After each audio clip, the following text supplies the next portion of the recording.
අයිබෝවන් සුබ දවසක්.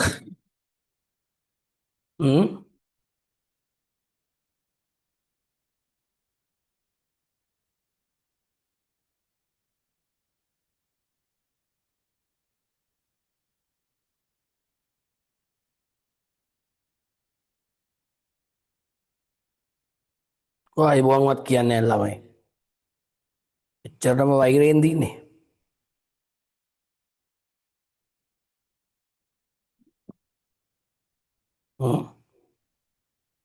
අල්ඩු ගන්නනවට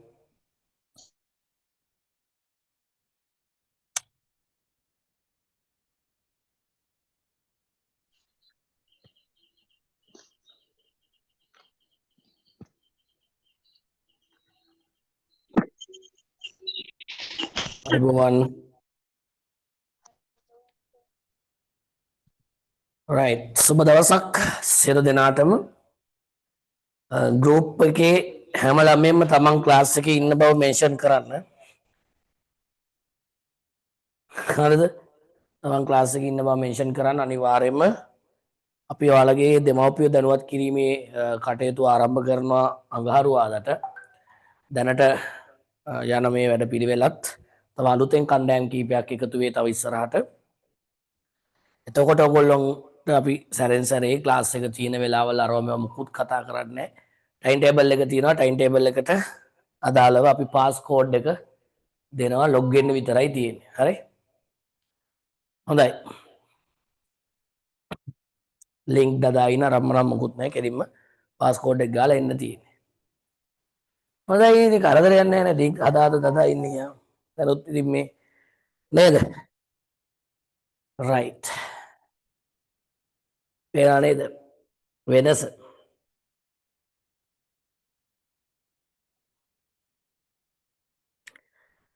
අද පළවෙනි අදියර පෘතුගීසි කොටසක් යනවා. දෙවන අදියර ඉන්දියාවේ විනාඩි 45ක් යනවා. විවේකයක් ලැබෙනවා. ඊට පස්සේ අපි යුරෝපා සහ නූතන ඉතිහාසයේ කොටසට යනවා.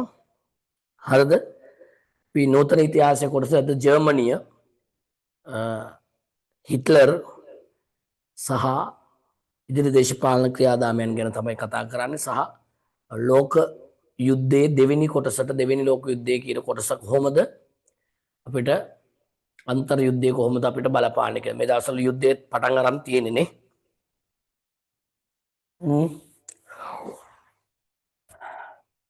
හරි. ඔයාලා යුද්ධයට කැමති නේද? යුද්ධයට කැමති නේද හැමෝම? කැමතිද?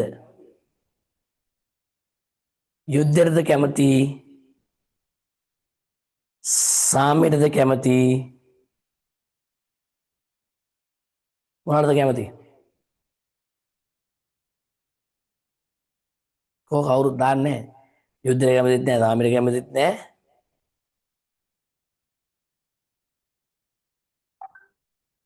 යුද්ධේ පොඩ්ඩක් තියෙන්නත් ඕනේ එහෙමද? ආතල් වරක් කවුරුණත්. සාමයට. සාමේ අම්මේ සාමේ යුද්ධේ පොඩ්ඩක් තියෙන්නත් ඕනේ. good good day. Good day to you. Thank you. Same to you.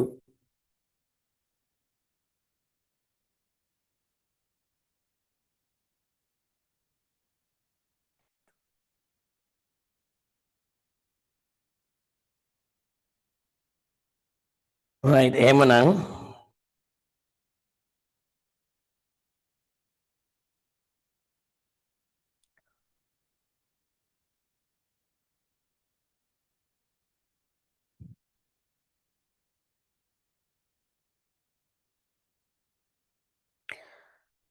ලොකු පාඩමක් ළමයි පෘතුගීසි ලන්දේසි කියන පාඩම් දෙකම ඔයගොල්ලන්ට කතා කරන්න හදන්නේ. රයිට් මේකේ මේ ඔයගොල්ලෝ නිබන්ධනය ඕනි අය මේකේ නිබන්ධනය අවශ්‍යයි ඉන්නවා නම් හරිද බලන්න කොච්චර ලොකු ටියුට් එකක්ද කියලා.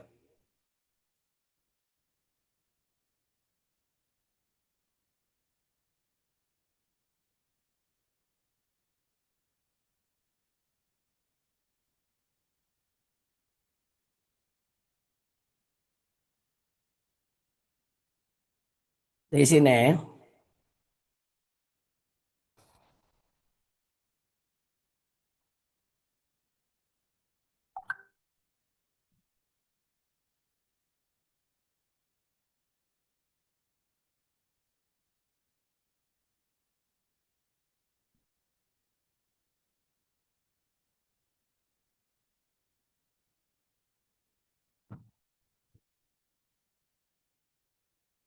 හොඳයි.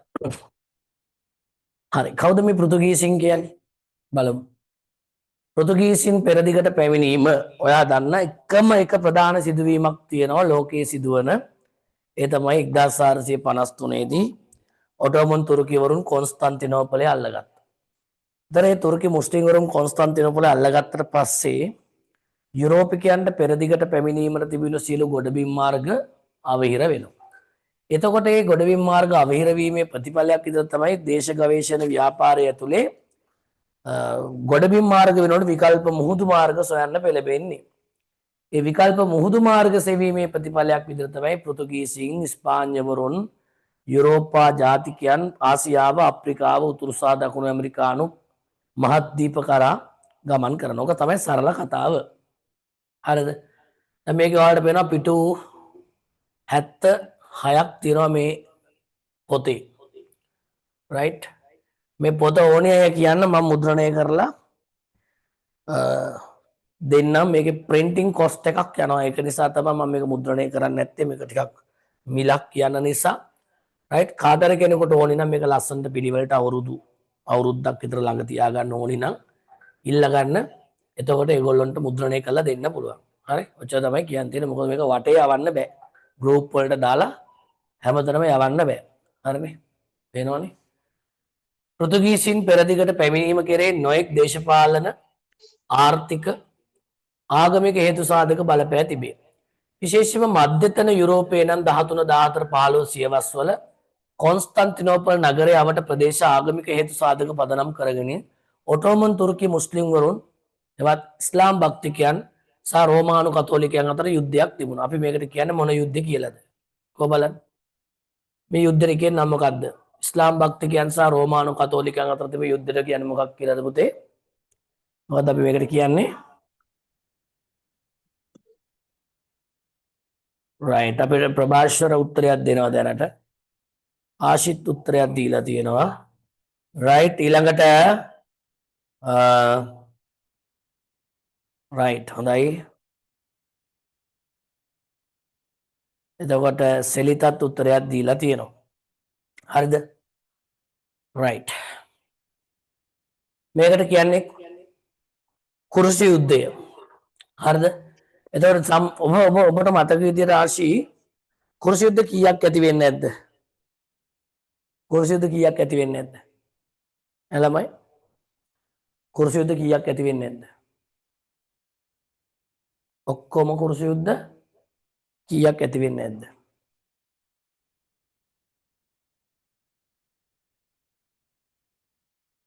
ඔයගොල්ලෝ මේ පොඩක් බයිද ඔයගොල්ලන්ට මේ මේන් chat එකට දාන්න ඔයගොල්ලෝ inbox දානවා වගේ මට එක එක්කෙනාගේ නමින් ඕපන් කරන්න වෙනවා ඒ පාර. අනේ රත්තර. කුරුසි යුද්ධ ඔක්කොම කීයක් ඇති වෙනවද? කවුරුත් දාලා නැහැ. කුරුසි යුද්ධ 7ක් ඇති වෙනවා. හරිද? කුරුසි යුද්ධ 7ක්. කවුද මේ කුරුසි යුද්ධෙන් දිනන්නේ? කවුද මේ යුද්ධෙන් දිනන්නේ? කවුද දිනන්නේ?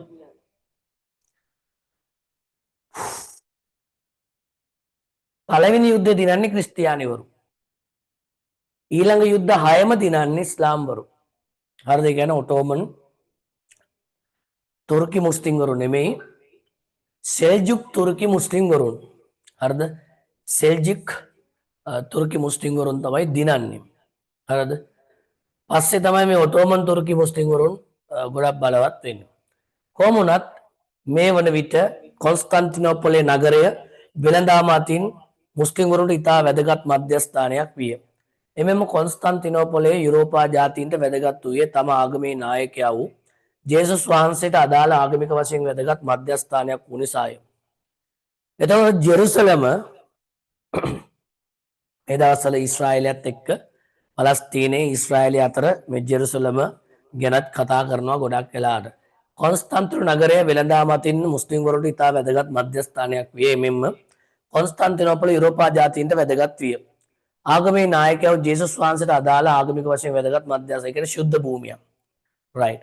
ඒ අනුව සියවස් ගණනාවක් පුරා යුරෝපයේ පැවති කුරුස යුද්ධ සඳහා කතෝලික භක්තිකයන් කුරුස පැළඳ ගනිමින් ඊට සම්බන්ධ වීම නිසා එම යුද්ධ කුරුස යුද්ධ ලෙස හඳුන්වනු ලැබේ. එම කුරුස යුද්ධ වලින් 1453 වන විට ඉස්ලාම් වරුන් විසින් කතෝලිකයන්ව පරාජයට පත් කිරීම නිසා කොන්ස්ටන්තිනෝපලේ බලය තහවුරු කර ගැනීමට ඔටෝමන් තුර්කිවරුන්ට හැකියාවක් ලැබුණා.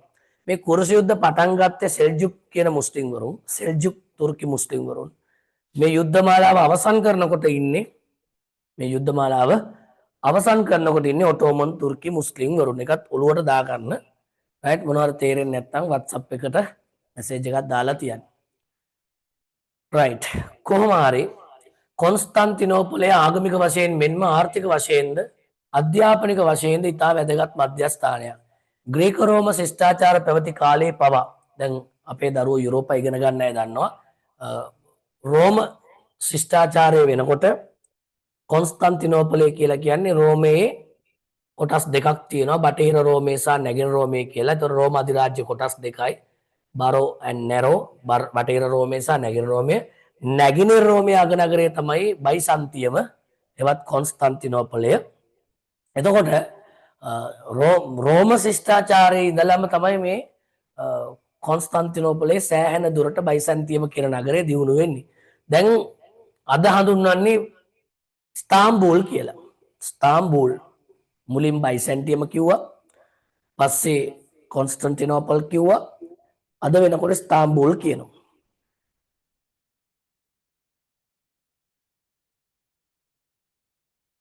ඒ අනුව පෘතුගීසීන් පෙරදිගට පැමිණීම කෙරේ බලපෑ ආසන්නම හේතු වූයේ කොන්ස්ටන්තිනෝපල් නගරය මුස්ලිම් වරුන් හෙවත් තුර්කි මුස්ලිම් වරුන් ඔටෝමන් තුර්කි මුස්ලිම් වරුන් අතට පත් වෙලා පෙරදිගට එන්න තිබුණු ගොඩබිම් මාර්ග අවහිර වෙනවා. පෙරදිග සිට ගෙනාව කුළුබඩු ඇතුළු වෙළඳ ද්‍රව්‍ය කොන්ස්ටන්තිනෝපලේ මුල් කරගෙන වැඩි මිලට විකුණනවා මුස්ලිම් වරුන් යුරෝපිකයන්ට.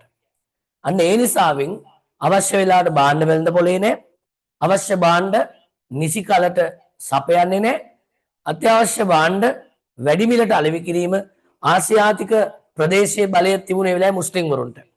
එදා ඉංග්‍රීසි, පෘතුගීසි, ලන්දේසි, ඉස්පාඤ්ඤ මේ ඔක්කොගෙම යුරෝපිකයන්ගේ එකම අරමුණ ආසියාවට එන්න.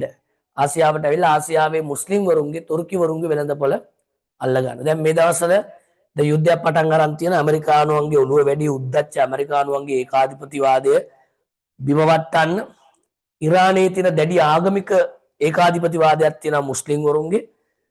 ෂියා සුන්නි මුස්ලිම් ඒකාධිපතිවාදයක් තියෙනවා. ඒ දෙකම එකම වෙලාවක විනාශ වෙන්න තියෙන ඉඩ එක තමයි දැන් ලෝකයේ පරිවර්තනය වෙමින් පවතින්නේ. තාම අපිට නිශ්චිත මතවාදයක් ගොඩනගන්න බෑ. කවුරු කොහොම කිව්වත් ඉරානයේ ඉස්සරහින් ඉන්නවා.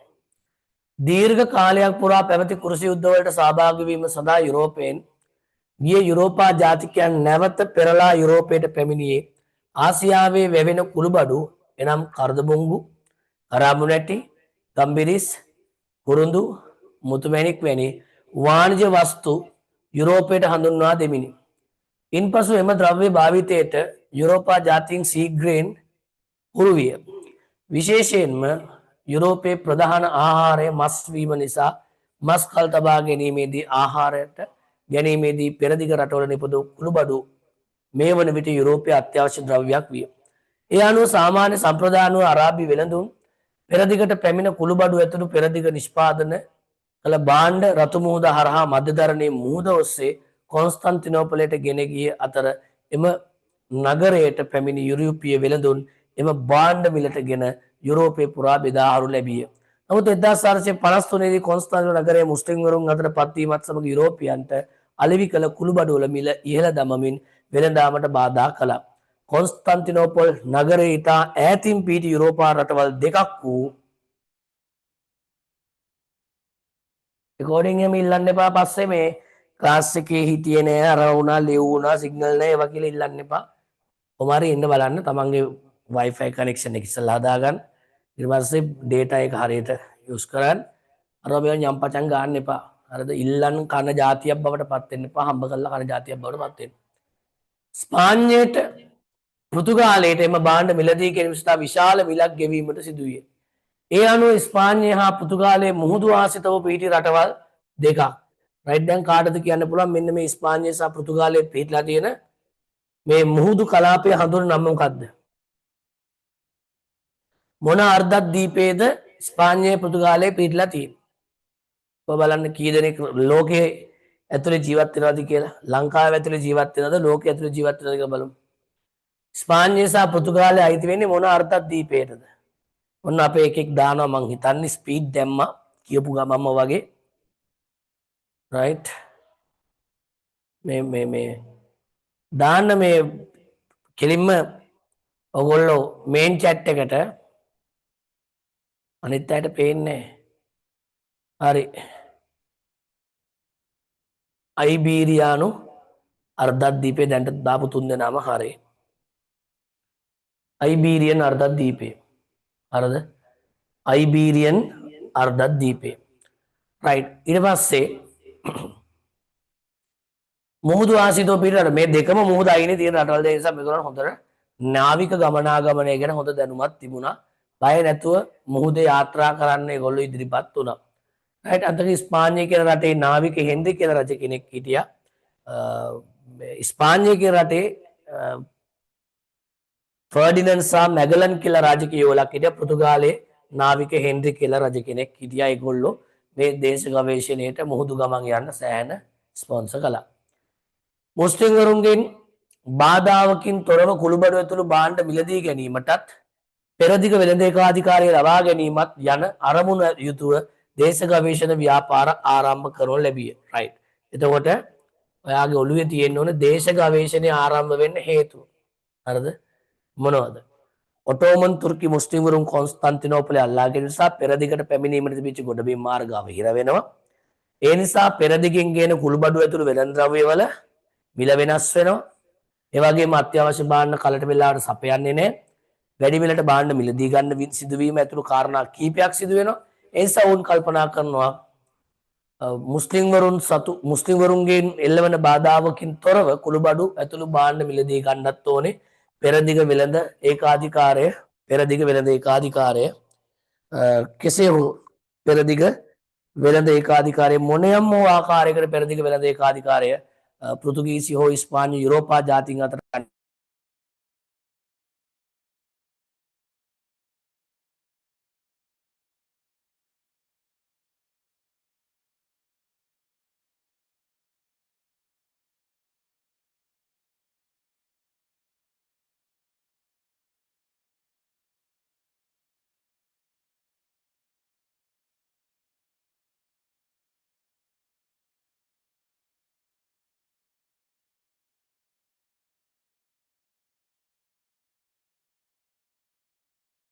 රයිට්.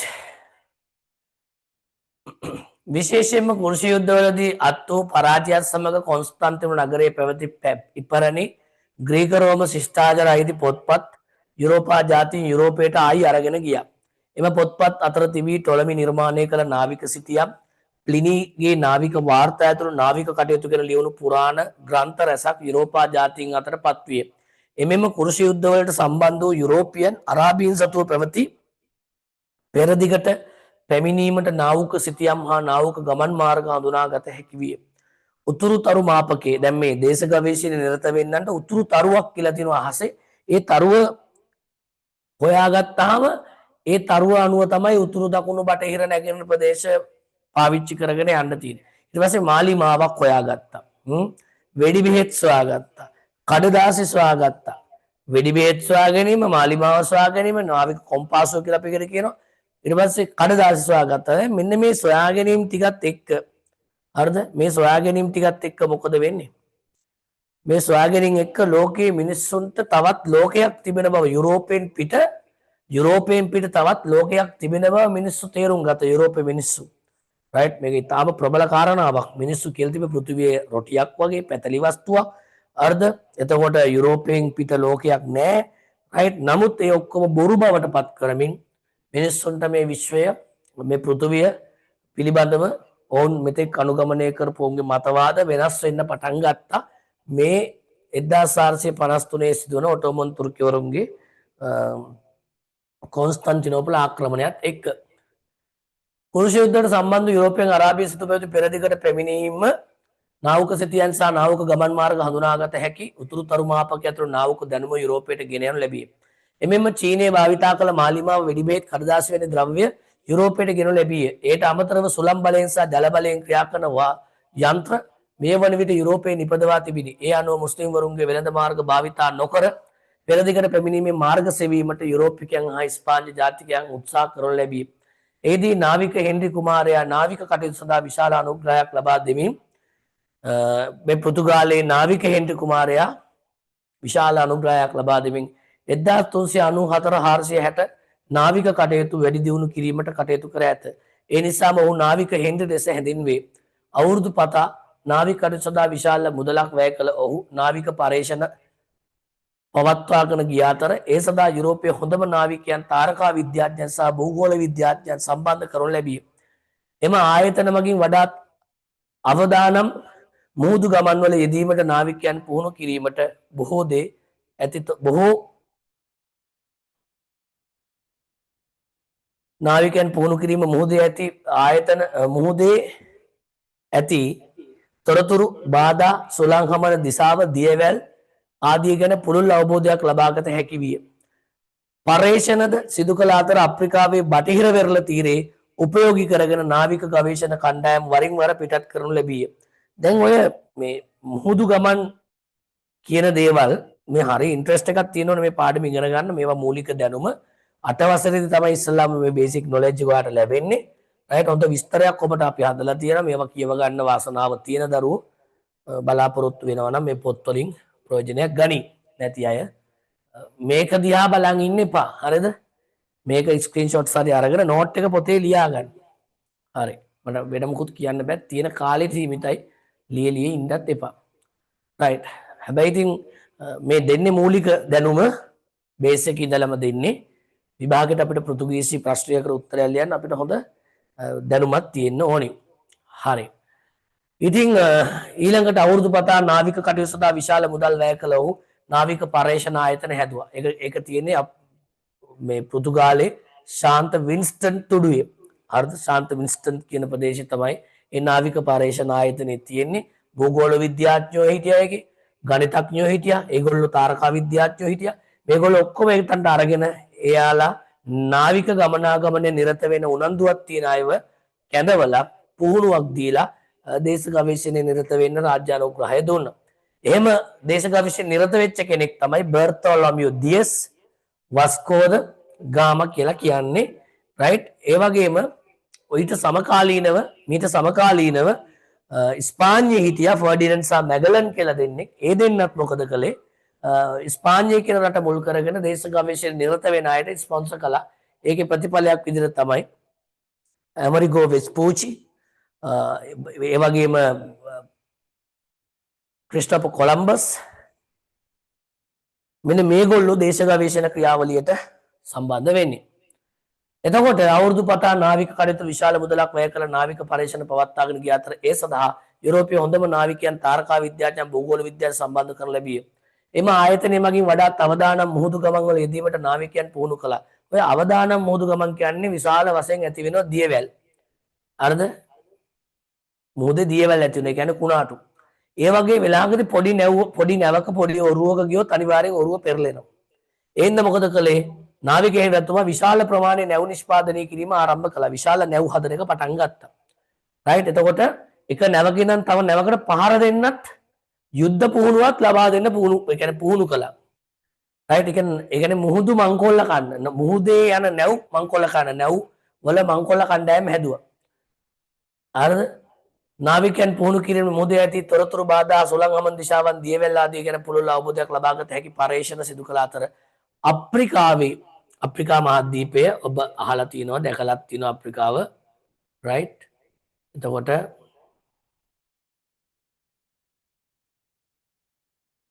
මේ අප්‍රිකා මහද්වීපයේ මෙන්න මේ දකුණු කෑල්ල. මේ අප්‍රිකා මහද්වීපයේ මේ දකුණු කොටස අන්තිම කෑල්ල තමයි අපි කියන්නේ ඔය දකුණු වෙරළේ දකුණු තුඩුව කුණාටු තුඩුව කියලා කියන මෙතනට සුබ පැතීමේ තුඩුව කියලා කියනවා.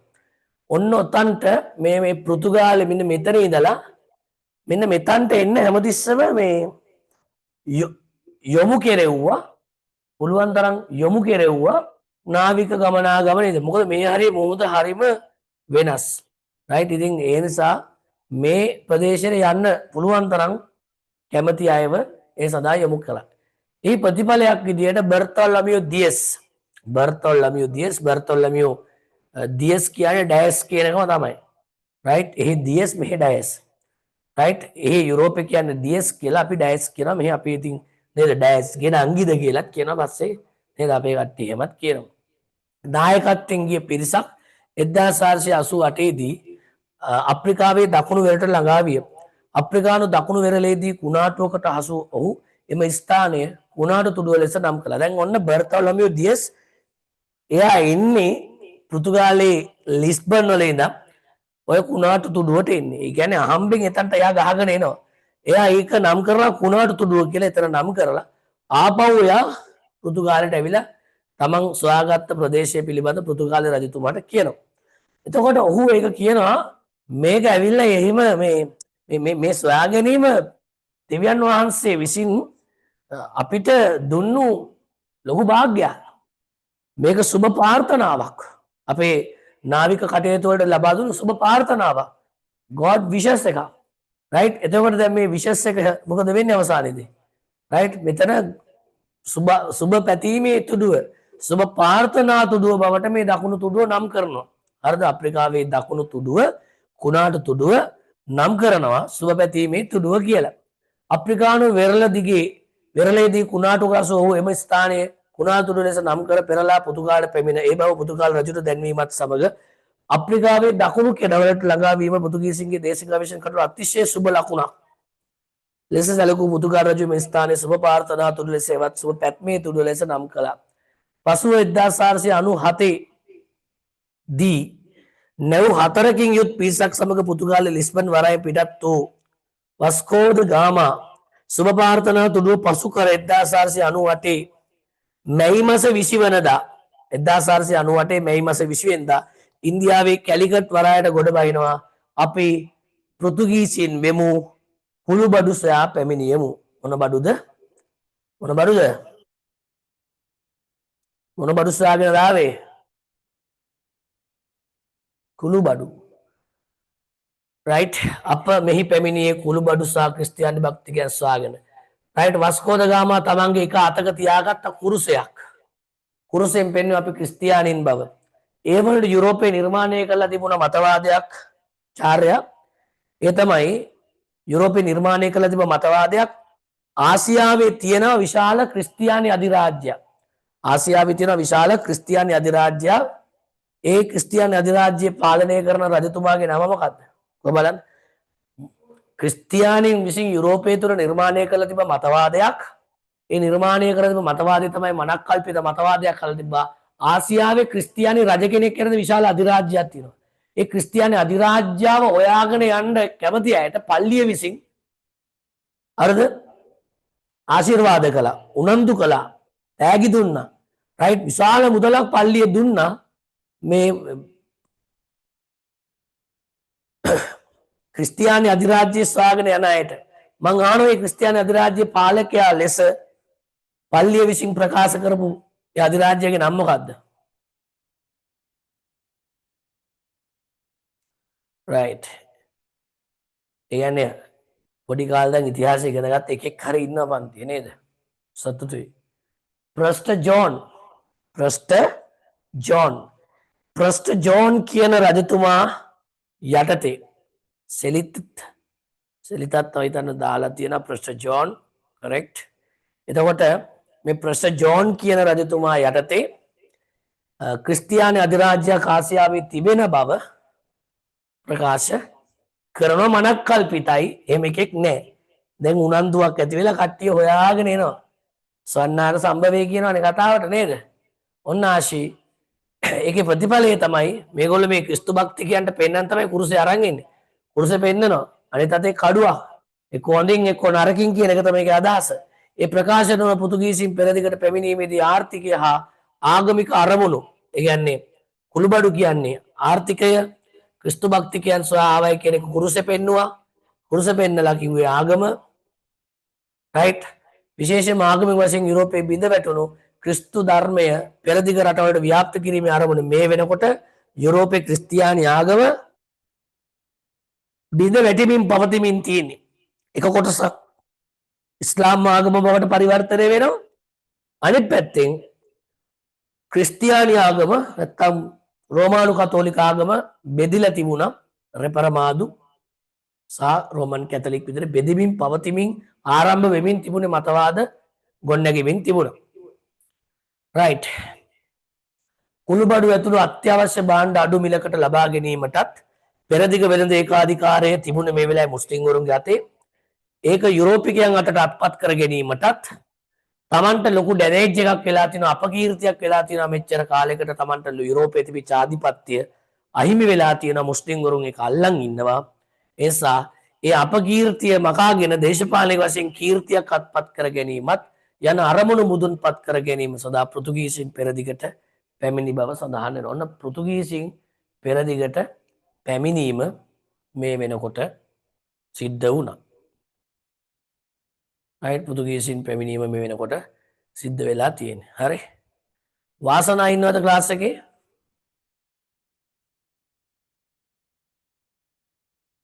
ඉන්නවා. හොඳයි.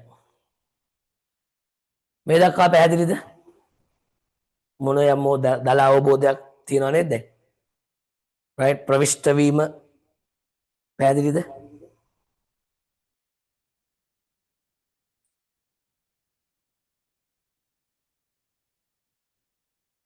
මේ මෙන්ෂන් කරපු ළමයිගේ ලිස්ට් එකේ නැති අය තියෙනවද? එහෙම කරන්න එපා. මන්ට නම මෙන්ෂන් කරන්න බෑ කියන්නේත් අවුලක්.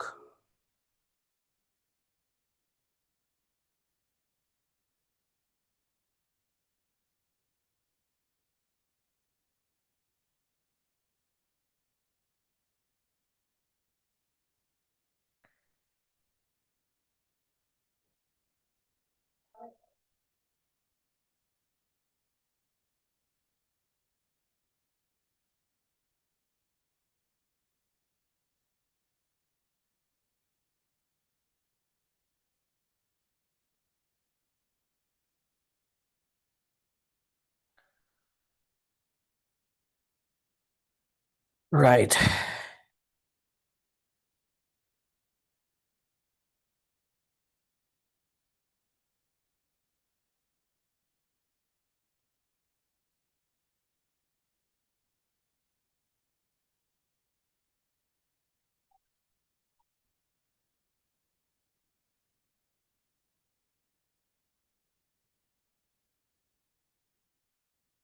ඕකේ.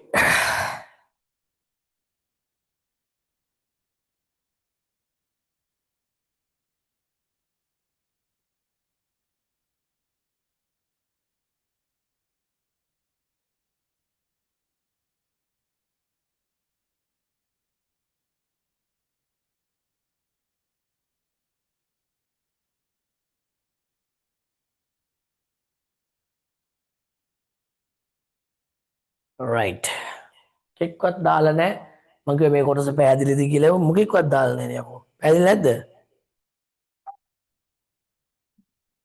හ්ම්.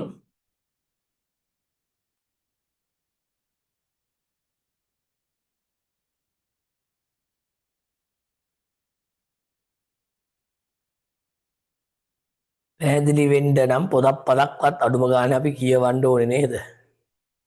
ගොඩාක් අයට අපැහැදිලි වෙන්න හේතුව තමයි ඒගොල්ලෝ ඉගෙන ගන්න ඕන කාලය තුළ ඉගෙන ගන්න දේවල් ටික කරන්නේ නැහැ. මම අදහස් කරන දේ තේරෙනවද? එහෙනම් අපි ඉගෙන ගන්න වෙලාවේ කරන්න ඕන වැඩ ටික කරගන්න උත්සාහ කරන්න. පාඩම තමයි වැදගත්. ඒ කියන්නේ මේ කාලේ ඉගෙන ගන්න. උන්ටම ඉගෙන ගන්න. ඉන්දියාවට පැජීනී කියලා තියෙන්නේ පැමිණි වස්කෝද ගාමාගේ නාවික කණ්ඩායමේ සිටි ෆ්‍රැන්සිස්කෝද අල්මේදා දැන් ඔන්න වස්කෝද ගාම එනවා ආසියාවට. හරිද? එයා ඇවිල්ලා 1498 මැයි මාසේ 20 වෙනිදා ඉන්දියාවේ කැලිකට් වලට ආවා. ඊට පස්සේ මෙයා ආයි යනවා. හරිද? ඊට පස්සේ වස්කෝද ගාම නෙමෙයි ඊළඟට එන්නේ මෙයත් එක්ක ආවා ඒ නාවික කණ්ඩායමේ හිටියා ෆ්‍රැන්සිස්කෝද අල්මේදා කියලා කෙනෙක්. රයිට්? එයා ආවා ඊළඟට 1500 එයා 1505 එයා 1505 ඉන්නේ ආයි එන්නේ 1505 මාර්තු 24. හරිද? එයා එනකොට එයා තනියෙන් එන්නේ නැහැ. එයාගේ පුතයි. හරිද? ඒ කියන්නේ එයාගේ පුතා ලොරන්සෝද අල්මේදායි එයත් එක්ක එනවා ෆර්නාඩෝ කුට්‍රියම් කියලා එනවා කෙනෙක්. මෙයත් එක්ක එනවා ෆයෝද සවුසා කියලා කෙනෙක්. ෆයෝද සවුසා. හරිද? ෆයෝද සවුසා ෆර්නාඩෝ කුට්‍රියම් ෆයෝද සවුසා. මේ තුන් දෙනා එක තමයි ඉන්දියාවට එන්නේ 1505 මාර්තු 24. ඒගොල්ලෝ දැන් ඇවිල්ලා මොන දැන් ඉන්දියාවේ ඉන්නවා. එතකොට ඒගොල්ලොන්ගේ ටාගට් එක ඇටැක් එක තමයි එයාලගේ ඇටැක් එක ටාගට් එක තමයි කවුද? හොඳට කල්පනා කරලා කියන්න. මේගොල්ලෝ දැන් ඉන්දියාවට ඇවිල්ලා ඉන්නේ. ඉන්දියාවේ ඒ වන විට ඉන්දියන් සාගර ප්‍රදේශය ලංකාව ඉන්දියන් සාගරය ඉන්දියාවේ මුහුදු බඩ ඇතුළු මේ හැම තැනම මේ වෙලාවේ බලය අල්ලන් ඉන්නේ කවුද? කවුද බලය අල්ලන් ඉන්නේ? කවුද බලය අල්ලන් ඉන්නේ?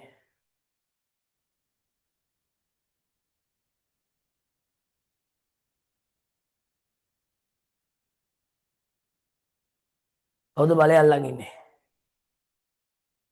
පෘතුගීසීන් දැන් ආවනේ ආසියාවට. පෘතුගීසීන් දැන් ආසියාවට ඇවිල්ලා ඉන්නේ. එතකොට මේ ආසියාවේ ඒ වෙනකොට බලය අල්ලන් ඉන්නේ කවුද? ඒගොල්ලන්ට ඇටැක් කරන්න දැන් මේගොල්ලෝ ආවේ. කාටද මේ කියන්නේ? අපි ක්‍රිස්තියානි වෙමු කුළුබඩු සහ පැමිණිමු කියලා කියන්නේ කාටද මේ?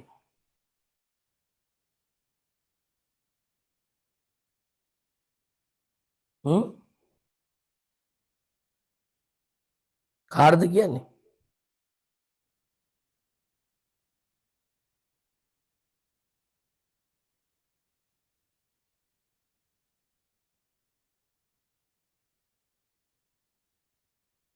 කාටද මේ කියන්නේ?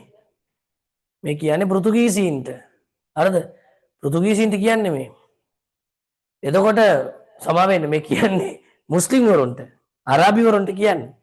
එතකොට දැන් මේ ලොරන්සෝ ද අල්මේදා කියන සන් ෆ්‍රැන්සිස්කෝ ද අල්මේදාගේ පුතා ලොරන්සෝ ද අල්මේදාට පැවරෙන රාජකාරිය මොකක්ද? ඔහුට පැවරෙන රාජකාරිය තමයි මෙන්න මේ ඉන්දියන් සාගරේ දැන් ඒගොල්ලෝ ඉන්නේ මෙතන. හරිද? කැලිකට් වල ඉන්නේ. මෙන්න මේ අරාබිය පැත්තේ ඉඳලා එන මුස්ලිම් වෙළඳ නැව් මෙහෙ ඉඳන් එන මුස්ලිම් වෙළඳ නැව් තියෙනවනේ. මේ මුස්ලිම් වෙළඳ නැව් හරිද? මේ මුස්ලිම් වෙළඳ නැව් කොල්ල කණ්ඩ. මේ මුස්ලිම් වෙළඳ නැව් කොල්ල කන එක තමයි සන් ෆ්‍රැන්සිස්කෝ ද අල්මේදාගේ පුතා ලොරන්සෝ ද අල්මේදාට පැවරිච්ච ප්‍රධාන කාර්යය.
හරි මොකද ළමයි ඔයගොල්ලෝ එනවා යනවා පෙන්නන්නේ මට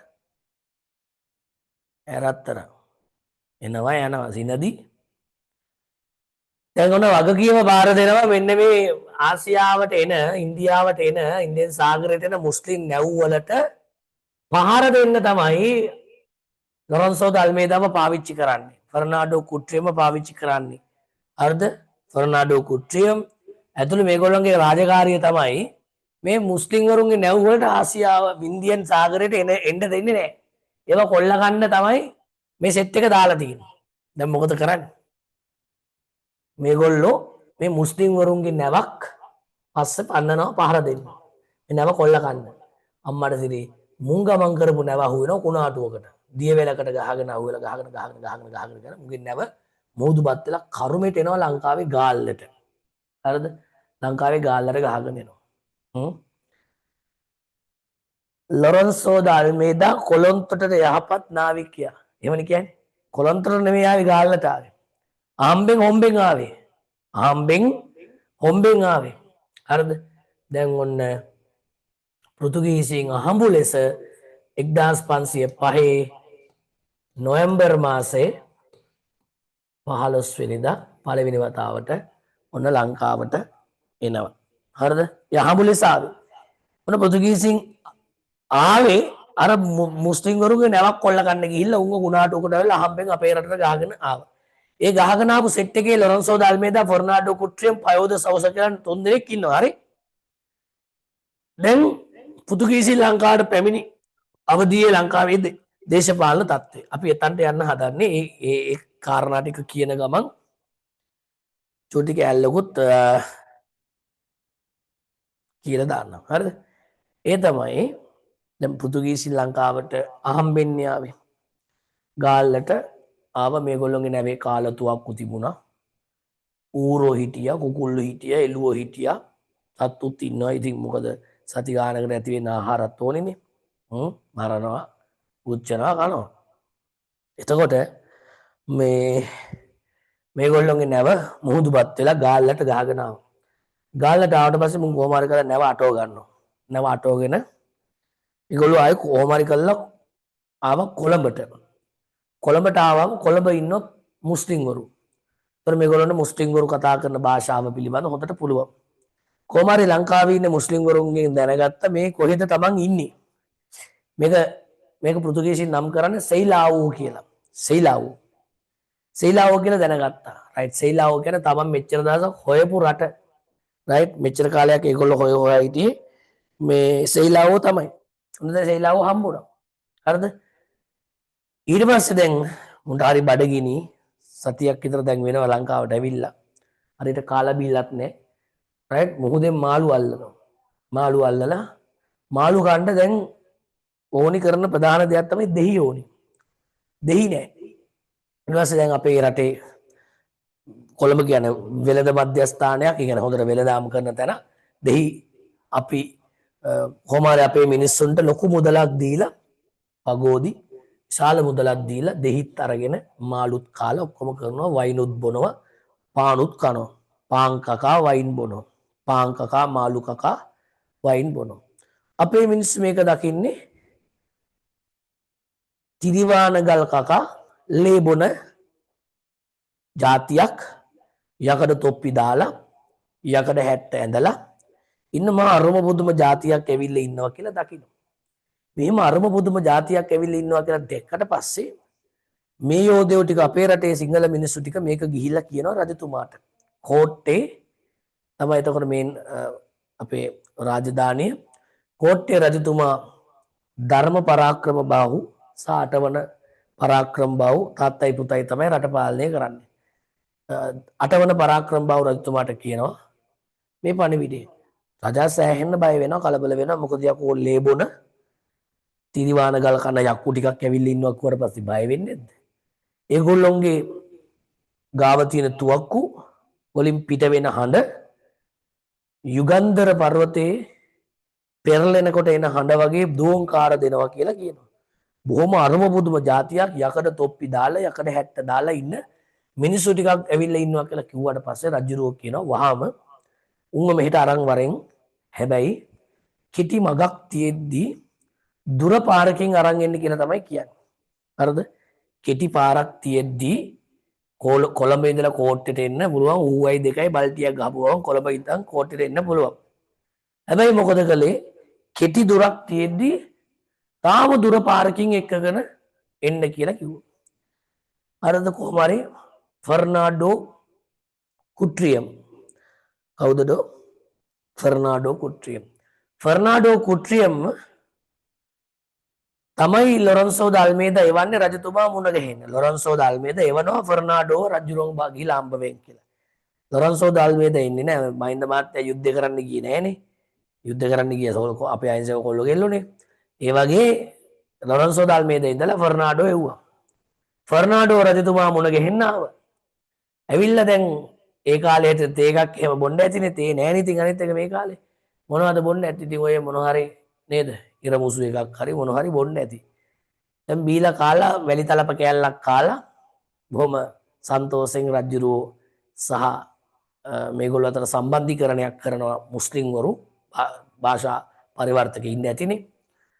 ඒක යන වෙලාවේ දඩෝන් ගාලා එකපාරටම රජමාලිගාවට මහා ලොකු සද්දයක් එනවා. මේ සද්ද මෙයා අඳුරනවා. මොකද්ද මේ ආපු සද්දේ? ෆර්නාඩෝ කුට්‍රියම් අටවන පරාක්‍රම බාරතුමාගේ රාජ්‍ය සභාවේ ඉන්නකොට ඔහුට දැනුණු ඔහුට ඇහුණු සද්දේ කුමක්ද? හිතන්න බලන්න.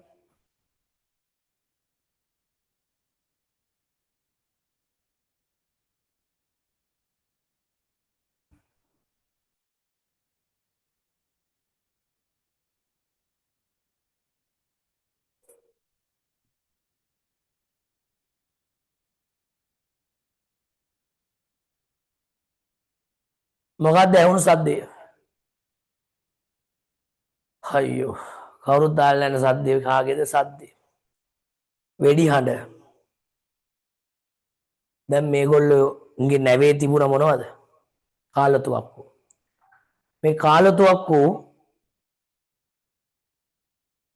ග්‍රීස් දාලා යකඩ උණ්ඩ දාලා චෙක් කරනවා මේක වැඩ කරනවද කියලා. හරිද? චෙක් කරනවා මේක වැඩ කරනවද කියලා. ඒ හඬ තමයි මේ කෝට්ටේට ඇහෙන්නේ. හැබැයි මෙයා දවස් 3මාරක් එකමාරක් දෙකක් තිස්සේ රටවටේ ගිහිල්ලා කොළඹට ආවත් අර හඬ ඇහෙන්නේ කොහොමද කියන ප්‍රශ්නයක් එනවා.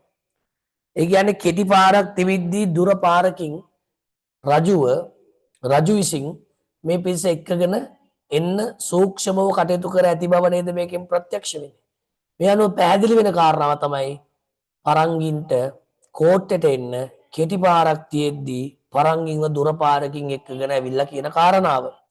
එතකොට අපි මේකට කියනවා පරංගියා කෝට්ටේ ගියා වගේ කියලා. නේද? හැබැයි ඕක පෘතුගාල භාෂාවෙන් කියන්නේ යලබට දෝන පරකේ පකේ පයි කිරද පට්ටු කියලා. යලබට දෝන පරකේ පකේ පයි කිරද පට්ටු කියලා. කොළඹට යන්න යලබට කොළඹට යන්න කිට්ටුම පාරවල් දෙකක් කිට්ටුම පාරක් තිබෙද්දී දුර පාරකින් අපිව අරගෙන ආවා නේද කියලා රජතුමාගෙන් ෆර්නාඩෝ කුට්‍රියම් අහනවා. යලබට දෝන පරකේ පකේ පයි කිරද පට්ටු. රයිට්? ඒක ඔගොල්ලෝ පෘතුගාල භාෂාව එක්ක අහලා ඇති. සමහරට ඕක මෙහෙ වෙන්න පුළුවන් වචන දෙක තුනක් හරි. එඩි හිතන්න එපා. කොහොම හරි ඔන්න අද පරංගියා කෝට්ටේට ගියා.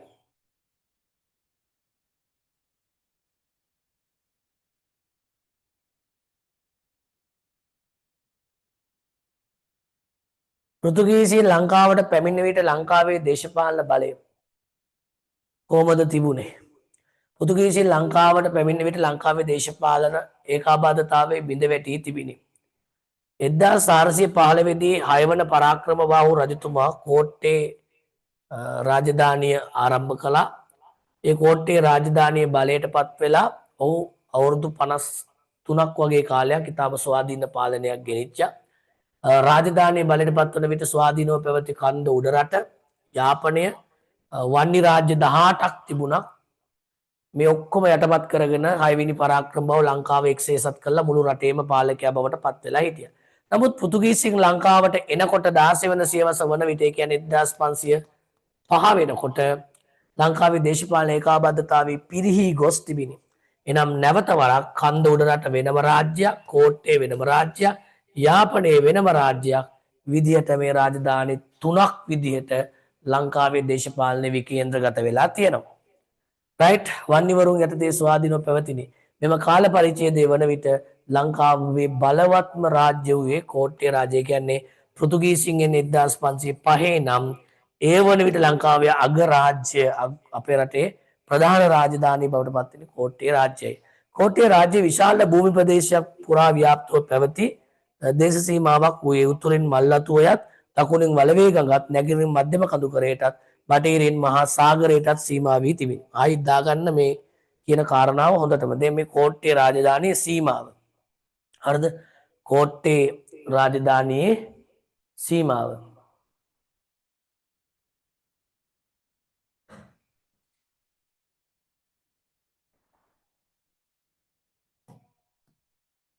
එතකොට මල්ලතුවේ තියෙනවා.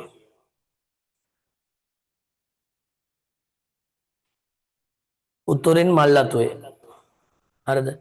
මෙන්න මෙතන තමයි කෝට්ටේ රාජ්‍යය තියෙන්නේ. අර කේන්ද්‍රය. දකුණින් වලවේ ගඟ. මේ ඉන්න වලවේ ගඟ. නැගෙනහිර මධ්‍යම කඳුකරය කියන්නේ මේ පැත්ත මධ්‍යම කඳුකරය මේ ටික මධ්‍යම කඳුකරයටත් බටහිරින් මේ පැත්ත බටහිරින් කියන පැත්ත.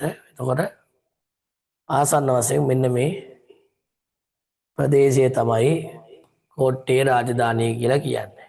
හරි? කෝට්ටේ රාජ්‍යය.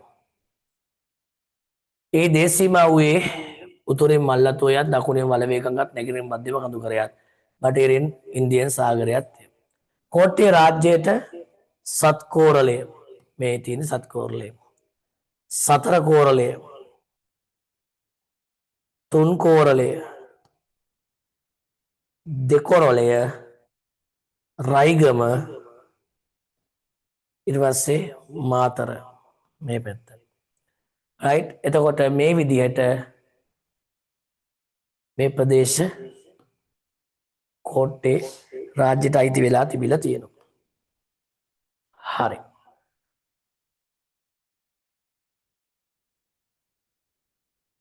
යන ප්‍රදේශ 6න් සමන්විත විය. එම රාජ්‍ය අගනගරය වූයේ ජයවර්ධනපුර වන අතර එය පවුරු පදනම් හා දියාගල් වලින් ආරක්ෂිත රාජ්‍යයක් විය. මෙතන මේ දියාගල් වලින් සමන්විත වෙච්ච නිසා අපි මේකට කියනවා පංකම දුර්ගයක් කියලා. පංකම දුර්ගයක්. ඒ කියන්නේ මඩ වගුරක්. වලින් ආරක්ෂිත රාජ්‍යයක් වේ. එමෙන්ම කොළඹ වරායට ඉතා ආසන්නව පිහිටා තිබූ අතර ඒ තැනිතලා භූමි භාගයක ව්‍යාප්තව පැවතීම නිසා පාලනය කිරීම ඉතා පහසු විය. 6 වන පරාක්කු රජු අවසන් වට කෝට්ටේ මුල් කරගැනීමෙන් ලංකාව එක්සේසත් කර තිබීමත් ආදි කාලයේ සිට රාජ්‍යයේ නීත්‍යානුකූල උරුමයේ සංකේත වූ දන්ත ධාතුන් වහන්සේ කෝට්ටේ රාජ්‍යයට අයත්ව පැවතීම නිසා දේශීය බෞද්ධ භික්ෂූන්ගේ හා බෞද්ධ ජනතාවගේ සහාය කෝට්ටේ රාජ්‍යයට හිමි විය.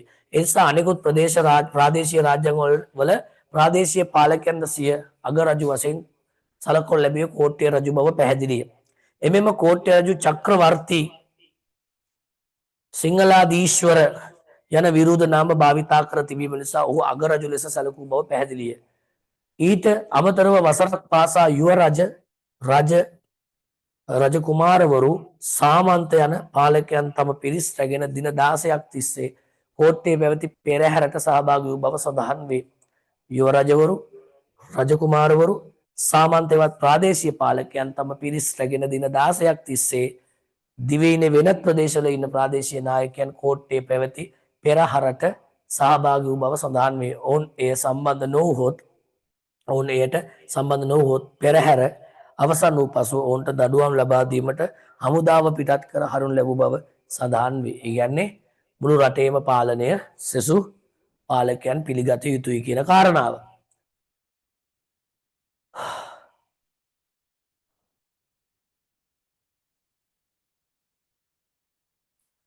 අනිකුත් ප්‍රාදේශීය රාජ්‍යවල පාලකයන් ද කෝට්ටේ රජු අගරජු ලෙස සලකනු ලැබූ බව සඳහන් වේ. පෘතුගීසීන් ලක්දිවට එන විට කෝට්ටේ පාලකයා වූයේ 8 වන වීර පරාක්‍රම බහු රජුය. මේ 8 වන වීර පරාක්‍රම බහු කියලා කියන්නේ අම්බුලුගල කුමරු. අම්බුලුගල කුමරු. කෝට්ටේ රාජ්‍යයේ පැවති මෙම දේශපාලන බල සම්පන්න භාවයට පත්වීම කෙරෙහි එහි පැවති ආර්ථික ශක්තිමත් භාවයේදී ඉවහල්ව තිබේ. එනම් 6 වන පරාක්‍රමබාහු රජු යටතේ වීවගා කෙරුණු ප්‍රදේශ දැදුරුඔය ආශ්‍රිතව පිහිටා තිබීමත් අලියතුන් ගැවසෙන කුළුබඩු වැවෙන ප්‍රදේශ රසක්ම පැවතීම නිසා ආර්ථිකයේ ශක්තිමත් දේශපාලනික බල සම්පන්න රාජ්‍යයක් බවට පත්වීමට හේතු වී තිබේ. ආදි කාලයේ සිට පැවතා තාන්න මාන්න ආදී මේම ප්‍රදේශයේ හොඳින් ආරක්ෂා වීමත් තමන්ට අයත්ව පැවති සත්කෝරළේ සතර කෝරළේ තුන් කෝරළේ ආදී ප්‍රදේශ රජු විසින්ම පත් කරන ලැබූ ආණ්ඩුකාරවරුන් පාලනය කිරීම නිසා අනෙකුත් රාජ්‍ය සමග සැසඳීමේදී කෝට්ටේ රාජ්‍යයට ප්‍රමුඛ ස්ථානයක් හිමි වූ බව පැහැදිලිය. හරිද? එහෙම තිබිච්ච එකක් තමයි මේ විනාශ වෙන්නේ පෘතුගීසින් ආවට පස්සේ කැමැත්තකින් විජේබා කොල්ලෙන් පස්සේ. පෘතුගීසින් ලක්දිවට පැමිණෙන විට කඳුරට රාජධානියද ස්වාධීනව පැවතිනි. 6 වන පරාක්‍රමබාහු රජු උඩරට රාජධානිය යටත් කරගෙන ලංකාව එක්සේසත් කර ලැබුවද ඒක වෙන්නේ 1462 දී. ඔහුගේ අවසාන කාලයේදී එන 1463 දී පමණ සේනා සම්මත වික්‍රමබාහු රජු යටතේ උඩරට රාජ්‍ය ස්වාධීනව පැවතිනි. ඒ අනුව පෘතුගීසින් ලක්දිවට පැමිණෙන විට උඩරට රාජ්‍ය සේනා සම්මත වික්‍රමබාහු යටතේ පාලනය විය. රයිට්. දැන් ඔයාගේ පොයින්ට් එකක් ඔය හරි දාලා තියාගන්න. 1505 පෘතුගීසින් ලංකාවට එනකොට කෝට්ටේ කවුද පාලකයා? 8 වන වීර පරාක්‍රම බාහු. රයිට්. ඊට පස්සේ කන්දුඩ රට සේනා සම්මත වික්‍රමබාහු. යාපනය පරාජසේකරම්. ඒ අගනගරය වූයේ සෙන්කඩගල නුවර හෙවත් මහනුවරයි. මහනුවර රාජධානිය වනදුර්ග ජලදුර්ග ගිරිදුර්ග ආදීන් ආරක්ෂිත රාජ්‍යයක් වේ. එමෙම මෙකල උඩරට රාජ්‍යයට උඩු නුවර යටි නුවර හේවැයට හාරිස්පත්තු දුම්බර මෙන්න මේකට අපි කියනවා පස් රට කියලා. යන ප්‍රදේශ අයත් විය. උඩු නුවර යටි නුවර හේවැයට හාරිස්පත්තු දුම්බර. රයිට්. දැන් කියන්නේ උඩු නුවර යටි නුවර හේවැයට හාරිස්පත්තු දුම්බර කියනට වඩා දැන් කියන සගම තුන් රට කියන නමත් අපි පාවිච්චි කරනවා. යන ප්‍රදේශ අයත් විය. කුළුබඩු වගා කෙරෙන සැලකිය යුතු බිම් ප්‍රදේශයක් අයත් වීමත් ඒ කියන්නේ ගම්මිරිස් එනසාල් කරාමුණ ඇති වගේ කුළුබඩු වර්ග වැවෙන ප්‍රදේශයක් උඩරට කියන්නේ. ඒ උඩරට ප්‍රදේශයේ කෝට්ටේට තමයි මුලින් අයිති වෙලා තිබුණේ. පස්සේ උඩරට ස්වාධීන වුණාට පස්සේ ඒක වෙනම රාජ්‍යයක් විදිහට ගොඩනැගෙනවා. අලියතුන් ගැවසෙන සැලකිය යුතු ප්‍රදේශයක් අයත් වීමත් නිසා පෘතුගීසින් ලක්දිවට පැමිණියට දේශපාලන සහ ආර්ථික වශයෙන් උඩරට රාජධානියේ දෙවෙනි ස්ථානය හිමි කරගෙන සිටියා. පෘතුගීසින් ලක්දිවට පැමිණෙන විට පරාජසේකරන් නම් රජු යටතේ යාපන රාජ්‍ය ස්වාධීනව පැවතිනි. රයිට්. 6 වන පරාක්‍රමබාහු රජු කෝට්ටේ බලයට පත්වන විට ආර්ය චක්‍රවර්ති යටතේ යාපන රාජ්‍ය ස්වාධීනව පැවතීමත් සබුමල් කුමරුගේ ජයග්‍රහණය කරනු ලැබීය. දැන් ඔබ අහලා තියෙනවා 6 වන පරාක්‍රමබාහු ලංකාවම එක්සේසත් කරනකොට මේ යාපනය පාලනය කරන්නේ කනකර ශූරිය සිංගේ ආර්ය කියන රජතුමා. කනකර ශූරිය සිංගේ ආර්ය රජුරෝ. දැන් ඔයාලට ඔය මතක හිටින්න නැති වෙන්න පුළුවන්. හරිද? ඒව ගැන හිතන්න එපා. මතක හිටින්න නැති උනට ගැඩි හිතන්න එපා. රයිට්. දිගින් දිගටම සටහන් කියවනකොට මතක හිටින්න පුළුවන්. එතකොට කනකර ශූරිය සිංගේ ආර්ය චක්‍රවර්ති රජුව පරාජයට පත් කරලා සබුමල් කුමාරයා මොකද කළේ? යාපනයේ පාලකයා බවට පත් වුණා. නමුත් පෘතුගීසින් ලංකාවට එනකොට ඒ කියන්නේ 16 වෙනි සියවස වලට 16 වෙනි සියවස ආරම්භ වෙනකොට යාපනයේ පාලනය කරන්නේ පරාජසේකරම්.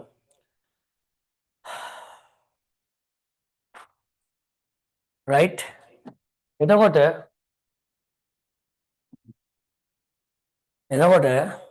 නමුත් පෘතුගීසින් ලක්දිවට පැමිණි 16 වන සියවස වලට පරාජසේකරන් නම් රජු යටතේ යාපන රාජ්‍ය ස්වාධීනව පැවතිනි. පෘතුගීසින් ලක්දිවට පැමිණෙන විට යාපනයේ අග නගරය වූයේ නල්ලූර් ප්‍රදේශයයි. එකල යාපන අර්ධද්වීපයත් ඒ ආසන්නයේ පිහිටා තිබූ දූපත් සමූහයක් මන්නාරම් දූපත දක්වා විහිදුණු මුහුදුබඩ බිම් තීරයත් අයත්ව පැවතින. නිසරු බිම් ප්‍රදේශ වලින් යුක්ත වීමත් අලියතුන් ගැවසෙන ප්‍රදේශයේ තරම් ප්‍රමාණයක් අයත් නොවීමත් නිසා කුළුබඩු වැවෙන ප්‍රදේශ වලින් වැඩි ප්‍රමාණයක් අයත් නොවීමත් නිසා පෘතුගීසින් එච්චර උනන්දුවක් අවධානයක් යාපනයේ වෙත යොමු කරන්නේ නැහැ. right පෘතුගීසින්ට යාපනය ගැන එහෙම ලොකු ඉන්ට්‍රස්ට් එකක් තිබුණේ නැහැ. ඒ පැත්ත නිසරු භූමියක්. ඒ පැත්තේ එහෙම මුකුත් නැහැ. හැබැයි බලන්නකො අදටත් යාපනයේ ඉන්න මිනිස්සු මොනවක්වත් ඉල්ලනවද? ස්ට්‍රයික් කරනවද? right ගොවියෝ කෑ ගහනවද අරක නැහැ මේක නැහැ කියලා. බලන්නකො මේ මිනිස්සු හොඳට වවලා Taman රටේ ආර්ථිකයට විශාල දායකත්වයක් දෙනවා. right පෘතුගීසින්ගේ කාලේ පවා යාපනය ගැන ඉතරම් ලොකු උනන්දුවක් තිබුණේ නැහැ. ඉතින්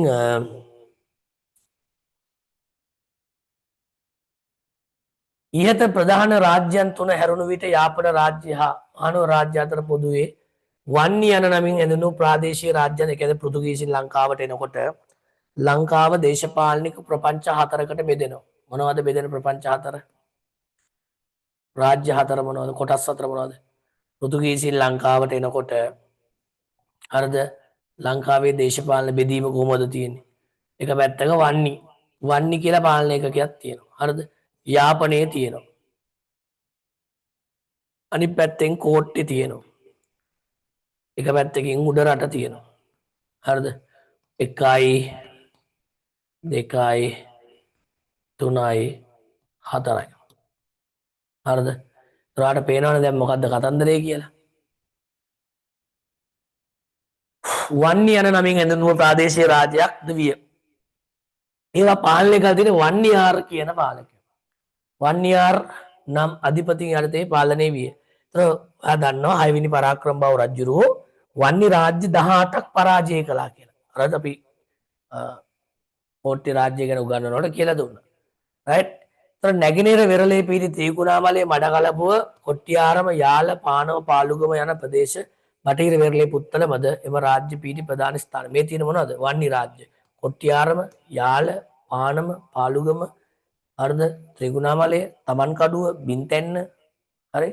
ඊට තොරතුරු අනුව පැහැදිලි වෙන්නේ යුරෝපයේ සිට විශාල බලයක් ගොඩනගා කරන තුවක්කු වැනි නවීන අවියායුධ ඇතිව පෙරදිග වෙළඳ ඒකාධිකාරයේ හා ක්‍රිස්තියානි ආගම ව්‍යාප්ත කිරීමේ අරමුණෙන් පෘතුගීසින් ලක්දිවට පැමිණෙන විට ලංකාවේ දේශපාලන ව්‍යාකූලත්වයක් පැවති බවයි. ඊට අමතරව කෝට්ටේ රාජ්‍යයේ භූගෝලීය පිහිටීමට අනුව ඒ තැනිතලා බිමක ව්‍යාප්ත වී පැවතීමත් මුහුදු වෙරළට ඉතා ආසන්නයේ පැවතීමත් නිසා බලවත් නාවික හමුදාවක් හා තුවක්කු කාලතුවක්කු වැනි නවීන අවියායුධ ඇතිව අතතිව ලංකාවට පැමිණි පෘතුගීසින්ට කෝට්ටේ රාජ්‍යය තුළ සිය දේශපාලන බලය ව්‍යාප්ත කරන හැකි විය. නමුත් කඳුරට රාජධානිය වන දුර්ග ජලදුර්ග ගිරිදුර්ග ආදීන් ස්වභාවිකව ආරක්ෂා වී පැවතීම නිසා පෘතුගීසින් උඩරට රාජ්‍ය යටත් කර ගැනීමට දැරූ සෑම උත්සාහයක්ම අසාර්ථක විය. ඉහත තොරතුරුවලට අනුව පෘතුගීසින් ලක්දිවට පැමිණෙන විට ලක්දිව දේශපාලනික තත්ත්වයේ ව්‍යාකූලව පැවති බව පැහැදිලි. right හොඳට තිබුණු රටක් අපි වැටුණු තැනක්. අවසානයේදී මේ ව්‍යාකූලත්වය බලපෑවා සමස්තයටම. හරි දේශපාලන ව්‍යාකූලත්වය ප්‍රශ්නේ ඇහුවොත් මේව ලංකාවේ පැවති දේශපාලන ව්‍යාකූල භාවය පෘතුගීසීන්ට මෙරට මුහුදුබඩ ප්‍රදේශය යටත් වීමට පසුබිම සකස් කළ බව විමර්ශනය කරන්න කියලා ප්‍රශ්නයක් දැම්මොත් නේද? right ලංකාවේ මුහුදුබඩ ප්‍රදේශවල සිය බලය ව්‍යාප්ත කර ගැනීමේදී පෘතුගීසීන්ට උපකාරී වූ සාධක 6 වන පරාක්‍රම බාරජු විකේන්ද්‍රගතව පැවති ලංකාවේ දේශපාලන බලය සංකේන්ද්‍රගත කරමින් ලක්කාව එක්සේසත් කරනු ලැබුවද පෘතුගීසින් එනකොට ලක්දිවට පැමිණි 16 වන සියවස මුල් දශකයේදී කෝට්ටේ කඳුරට යාපනය යනුවෙන් රට ප්‍රධාන කොටස් තුනකටත් නැගින නිසා උතුරු පළාතේ විශාල ප්‍රදේශයක් වන්නිවරුන් යටතේත් ස්වාධීනව පැවතිනේ. 1505 දී පෘතුගීසින් ලක්දිවට ගොඩ බසින විට ලක්දිව දේශපාලන ඒකාබද්ධතාවයේ පිරිහි පැවතියත් පෘතුගීසින්ට ලක්දිව රාජ්‍ය කෙරේ බලලෝභීත්වයෙන් නොබැලූහ. පෘතුගීසින් ලක්දිව රාජ්‍ය කෙරේ බලලෝභීත්වය. ඒක මේක ලංකාව අල්ලගන්න නෙමෙයි උන් එන්නේ. උන් එන්නේ අපේ රටෙන් මේ අහම්බෙන් එන්නේ අහඹු ලෙස එන්නේ. ඊට පස්සේ මේ අකුන්න මේ රටේ තියෙන රජවරු මේ රටේ දේශපාලන ක්‍රියාවලියට උන් එකතු කරගන්නේ. හරිද? ඊට හේතු වූයේ පෘතුගීසින් ලක්දිවට පැමිණි මුල් යුගයේදී ඔවුන්ට අවශ්‍ය වූ ආර්ථික අරමුණු සහ ආගමික අරමුණු ඉටු කර ගැනීම පමණක් වන බැවිනි. වෙළඳ බලය ලබා ගන්නයි කතෝලික ආගම ව්‍යාප්ත කරන්නයි ඕනේ. අපේ රට අල්ල ගන්න රජකම ගන්න ඒවට උනන්දුවක් තිබුණේ නැහැ. කොහෙවත් යන අපේ මිනිසුන්ගේ තිබිච්ච වැරදි නිසා ඒගොල්ලෝ ඍජු සහ වක්‍රාකාරයෙන් අපේ රටේ දේශපාලන ක්‍රියාවලියට ඇතුල් වුණා.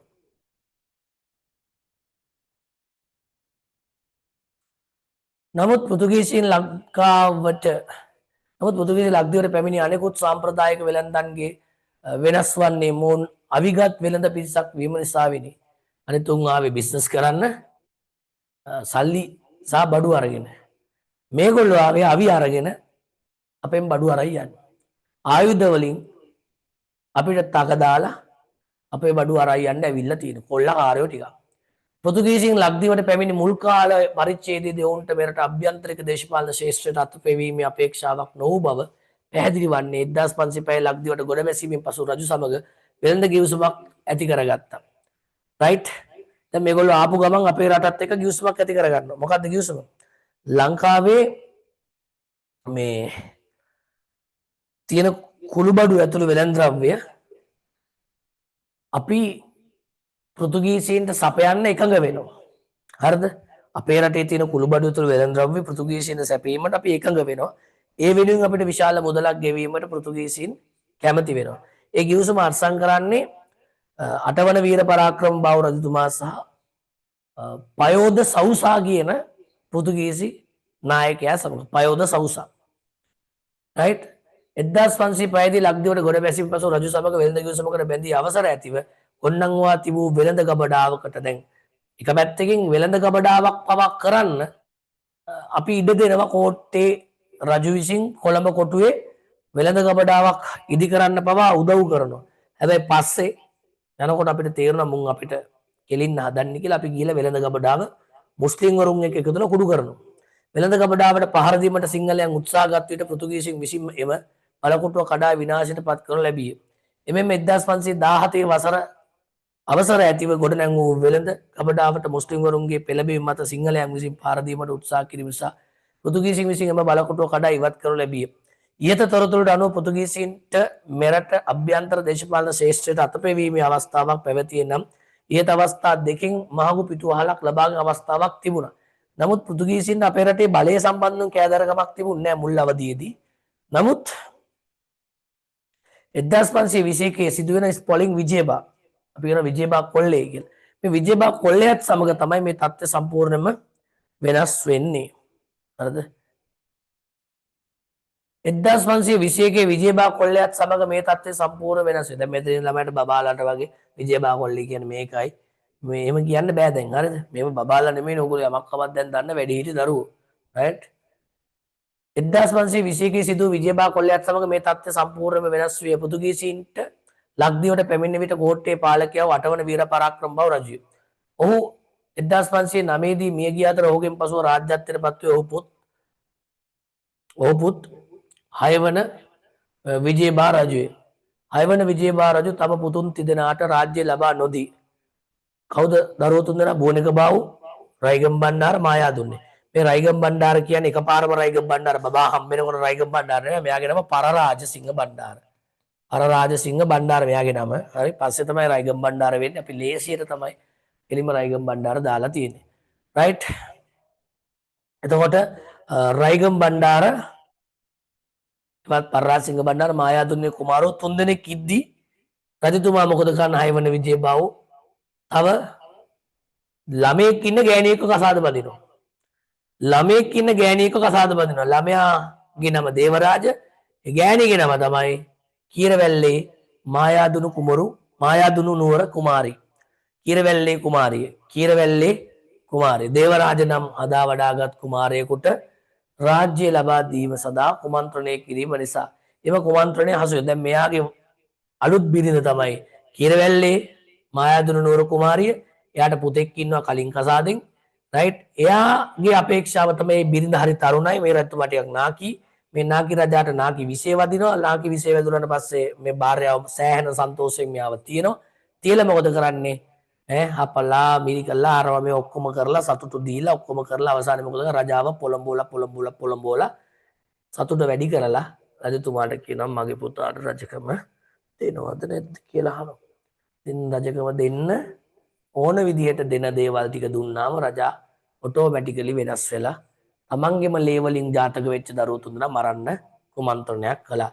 ඒ කුමන්ත්‍රණය බාර දෙන්නේ රජා මේ ළමයි තුන්දෙනාව මරන්න බාර දෙන්නේ ඒකනායක සහ කඳුලේ බණ්ඩාර කියන මෙන්න මේ ඩබලට මේක මාට්ටු වෙනවා වැඩි. නිසා රජතුමා මේ සිද්ධියට කඳුලේ බණ්ඩාර සම්බන්ධ වෙලා කටයුතු කළා කියලා මෙයාව මරලා දානවා. ඒකනායක ඉන්දියාවට පැනලා යනවා. රජතුමා පළවෙනි ගේම් එක සාර්ථකව කරන්න කියලා වැඩේ නාගත්තත් වෙන මිනිහෙක්ව කඳුලේ බණ්ඩාරව ඒකට පාවිච්චි කළා. එයා තමයි මේ කුමන්ත්‍රණය කළේ කියලා එයාගේ පිට චෝදනාව දාලා රජා කඳුලේ බණ්ඩාර මැරුවා. නමුත් ආයිත් වතාවක් රජා බිරිඳගේ වහසි බස් වලට රැවටිලා දේවරාජ කුමාරයන් රජකම දෙන්න දරුවෝ තුන්දෙනා මරන්න නැවත සැලැස්මක් ඇදුවා. ඒක දැනගත්ත දේවරාජ ඇවිල්ලාම කියනවා අයියලට මේ කතාව. අන්තිමේදී මොකද කළේ? මෙතන හිටියා මෙන්න මේ ඩයල් එක මායා දුන්නේ උඩරට හිටිය රජ කෙනෙක් ජයවීර බණ්ඩාර. ජයවීර බණ්ඩාරගෙත් උදව් අරගෙන පෘතුගීසීන්ගේ ඝාතකයෙක් හිටියා සලමන් කියලා. සලමන් එවත් සෙලම්බා. ඒ සලමන් එවත් සෙලම්බයි ජයවීර බණ්ඩාරගේ පිරිසකුයි ඔක්කොම එකතු වෙලා මොකද කරන්නේ? මෙන්න මේ 6 වන විජේබා රජුව ඝාතනය කරනවා. 6 වන විජේබා රජුව ඝාතනය කරලා මේ ළමයි තුන්දෙනා මේ රාජ්‍යයේ කොටස් 3කට බෙදා ගන්නවා. නැත්නම් රාජ්‍ය කොල්ල කනවා. කෝට්ටේ, රයිගම, සීතාවක කියලා. ඕක තමයි අපි සාමාන්‍ය විජේබා කොල්ලේ කියන්නේ. ඊට වඩා වෙනස් අදහස් තියෙනවා විජේබා කොල්ලේ සම්බන්ධයෙන්. ඒවා පරේෂණාත්මක කාරණා. ඒක ඔබේ විශේෂ නිර්දේශයෙන් ඔබට ගිහපු කතාවක්. රාජ්‍යයේ මෙතන බෙදා ගැනීම ලංකා ඉතිහාසයේ 1521 ඇති විජේබා කොල්ලේ නමින් හැඳින්වෙන වෙන මේ සිදුවීම නිසා කෝට්ටේ රාජ්‍ය වියෝල්කාරී තත්ත්වයකට පත් වෙලා රාජ්‍යයේ අර කේන්ද්‍ර අපසාරී භාවයක් බවට පරිවර්තනය වෙනවා. එතකොට කෝට්ටේ රාජ්‍යයේ වැඩිමහල් කුමාරයා වූ බෝනික බාහුට හිමි වූ අතර ඔහු 7 වන බෝනික බා නමින් කෝට්ටේ රජකමට පත් වුණා. දෙවැන්නා වූ රයිගම් බණ්ඩාර රයිගම රාජධානියට පත් වූ අතර ලාබාල රණශූර කුමාරයෙකු මායා දුන්නේට සීතාවක රාජධානිය හිමි වුණා. නමුත් මෙතන මෙයාගේ අපේක්ෂාව වුණේ සීතාවක නෙමේ. එයාගේ අපේක්ෂාව වුණේ කෙසේ හෝ අර්ධ වැඩිමහල් කුමාරයා බිබවා කෝට්ටේ බලය ගන්න. නමුත් එහෙම ලැබෙන්නේ නැහැ. වැඩිමහලා ඉද්දී බාලයාට රජකම ලැබෙන සම්ප්‍රදායක් නැහැ. එහෙම ලැබිච්ච අවස්ථාවලදී ප්‍රශ්න ඇති වුණා. කෙසේ වෙතත් කෝට්ටේ රාජ්‍ය කෝට්ටේ රයිගම සීතාගම කොටස් 3කට බෙදී ගියත් මුල් කාල පරිච්ඡේදවල මෙම කුමාරුන් අතර අරගලකාරී තත්ත්වයක් ඇති නොවු බව පැහැදිලි වන්නේ කෝට්ටේ පාලක බෝනික බවට ආධාර අවශ්‍ය වූ අවස්ථාවලදී සීතාවක පාලක මායා දුන්නේ ආධාර සැපයෝ බැවිනි. මුලින් හොඳයි පව් වෙනකොට බලය සහ බලලෝභීත්වය ඇති වෙන්නේ. කෙසේ වෙතත් මායා දුන්නේ රණශූරී කාර්යශූර බලලෝභී පාලකව අතර ඔහු යටතේ සීතාවක රාජ්‍ය වර්ධනය වීම පෘතුගීසින්ට කෝට්ටේ රාජ්‍ය තුළ තම බලය ව්‍යාප්ත කර ගැනීමට මහඟු පිටුවහලක් විය. ඒ කියන්නේ මෙන්න මේ පෘතුගීසීන්ට විශාල අභියෝගයක් වුණා මායා දුන්නේත්. ඒ වගේම මායා දුන්නේගේ කාර්යශූරත්වය රණශූරීත්වය නිසා මායා දුන්නේ පුළුවන් තරම් උත්සාහ කළා සීතාවක රාජ්‍ය බලවත් කරන්න. සීතාවක බලවත් වෙනකොට කෝට්ටේ පාලකයා බය වෙනවා මල්ලිට. අයියා බය වෙනවා මල්ලිට. අයියා මොකද කරන්නේ? මල්ලිට තියෙන බය නිසා, මොකද තාත්තා මැරුවෙත් මල්ලි නිසා, තාත්තා මරපු මල්ලි අයියාව මරණ එක මහ ලොකු කජ්ජක් නොවන නිසා අයියා මල්ලිට තියෙන බය නිසා අයියා පෘතුගීසින්ගේ ගැත්තෙකු බවට රැකවරණයක් ලබන රූකඩයක් බවට පත් වෙනවා. පේනවා නේද පෘතුගීසින් සම්බන්ධ වන විදිය. කෝට්ටේ පාලක බෝනික බාහු මුල් යුගයේ සිටම පෘතුගීසින් සමග මිත්‍රත්වයක් ඇති කර ගැනීම සඳහා උත්සාහ දරනු ලැබිය. ඒට හේතුව ඔහුට පුතුන් නොසිටි බැවිනි. යාට හිටියේ දුවෙක්. රයිට්? දුව තමයි සමුද්‍රා දේවී. නොසිටි බැවින් තම මුණුබුරු සමුද්‍රාගේ ළමයා තමයි ධර්මපාල කුමරු. රජකම ලබා දීමට සැලසුම් කර තිබීම නිසා තම සහෝදරවරුන්ගෙන් තම පියාට අත් වූ ඉරණම තමාට දත්වයේ යන බිය නිසා විනි. ඒ අනුව පෘතුගීසින්ගේ ඉල්ලීම පිට කෝට්ටේ රාජ්‍ය තුළ සාමකාමී ලෙස වෙළඳ කටයුතු වල නියැලුණු මුස්ලිම් වෙළඳුන් කෝට්ටේ රාජ්‍යයෙන් නිරපුන් ලැබිය. පෘතුගීසීන් පුවනික භාරතතුමාට උදව් කරනවා නම් උදව් කරන්නේ පෘතුගීසීන්ට මෙන්න මේ උදව්ව කරලා දුන්නොත්. කෝට්ටේ රාජ්‍ය තුළ නිත්‍යානුකූල ලෙස සාමකාමී ලෙස වෙළඳාමේ නිරත වෙච්ච මුස්ලිම් වරුන් එළවුවොත් අපි මායාදුන්නකින් කෝට්ටේ රාජ්‍ය ආරක්ෂා කළ දෙන්නම්. ඒ නිසා ඒ ඉල්ලීමට හිලව් වශයෙන් 1524 දී ධර්මපාල මේ බුවනික බාහු රජතුමා කෝට්ටේ රාජ්‍යයෙන් පෘතුගීසීන්ව නිරපනවා. එතකොට මෙන්න මේ මුස්ලිම් වරුන්ගේ රැකවරණය ලබන්නේ කවුද? මුස්ලිම් වරුන්ගේ ආරක්ෂකයා බවට ගැලවුම්කරුවා බවට පත් වෙන්නේ කවුද? මේ රට ඇතුලේ වෙළඳ කටයුතු වලදී මුස්ලිම් වරුන්ගේ ගැලවුම්කරුවා බවට පත් වෙන්නේ කවුද? දැන් මේ බුවනික බාහු රජතුමා බුවනික බාහු රජුරෝ පෘතුගීසින්ට පක්ෂපාතී වෙලා මුස්ලිම් වරුන්ව පළවා හැරියාම ඔය මුස්ලිම් වරුන්ට අපේ රට ඇතුලේ ආරක්ෂාව සලසා දෙන්නේ කවුද? දාන්න බලන්න. කවුද?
සීතාවක රාජධානිය තමයි එක්කම ගැලවුම්කාරයා මායාදුන්නේ.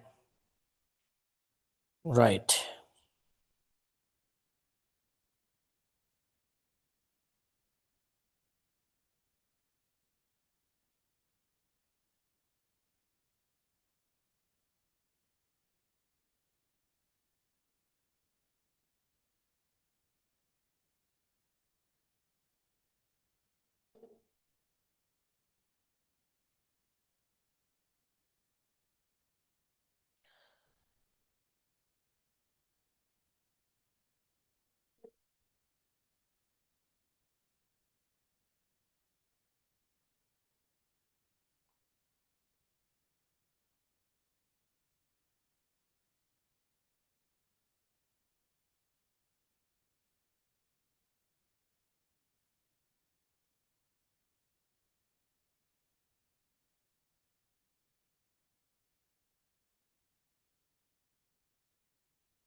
okay.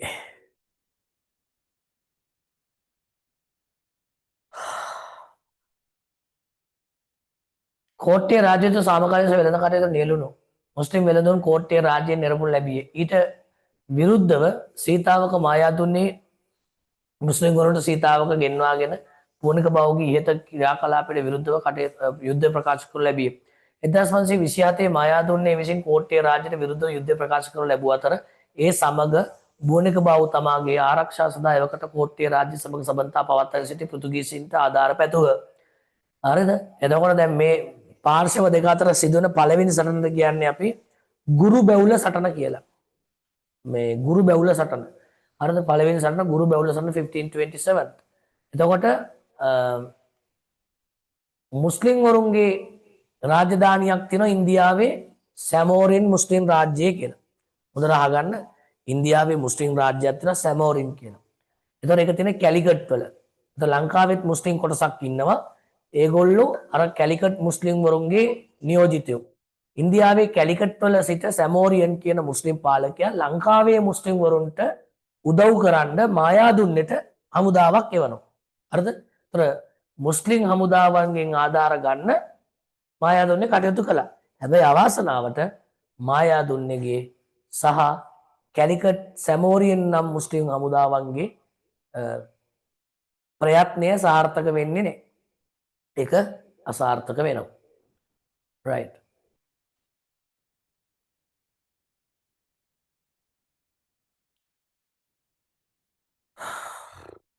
එසා කෝට්ටේ රාජධානියේ වෙළඳාමේ නියැලී සිටි පෘතුගීසින්ට කෝට්ටේ රජුගේ ආරක්ෂා සපයන පුලි සේනාවක් වත් අංගම්බඩ සේනාව බවට පත්වීමට සිදුවේ. ඒ අනුව එය මෙරට මුහුදුබඩ ප්‍රදේශවල බලය ව්‍යාප්ත කර ගැනීමද පෘතුගීසින්ට මාගු අවස්ථාවක් විය. ඒ වගේම තමයි පෘතුගීසින් ටක් ගාලා මොකද කරන්නේ?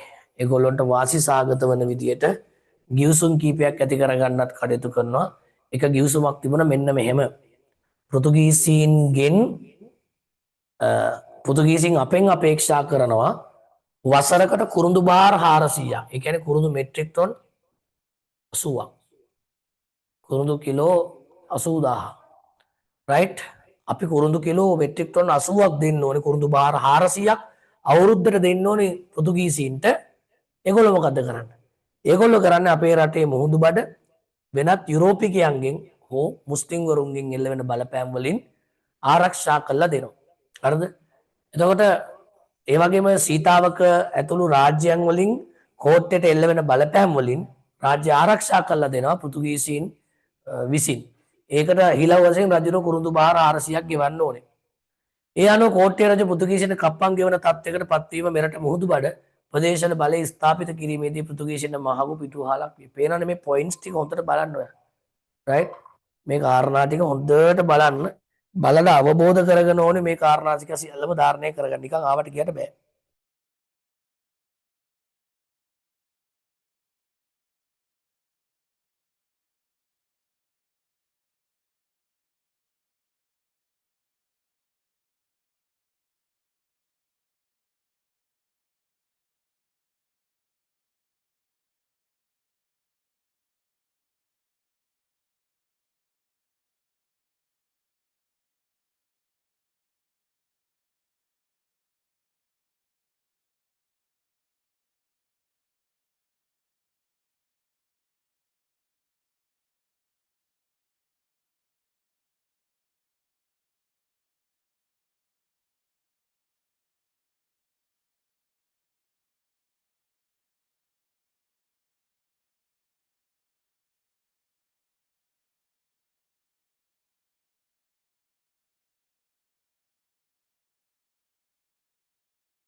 රයිට්. එතකොට පුතේ දුරකථන ඇමතුමක් ආවා.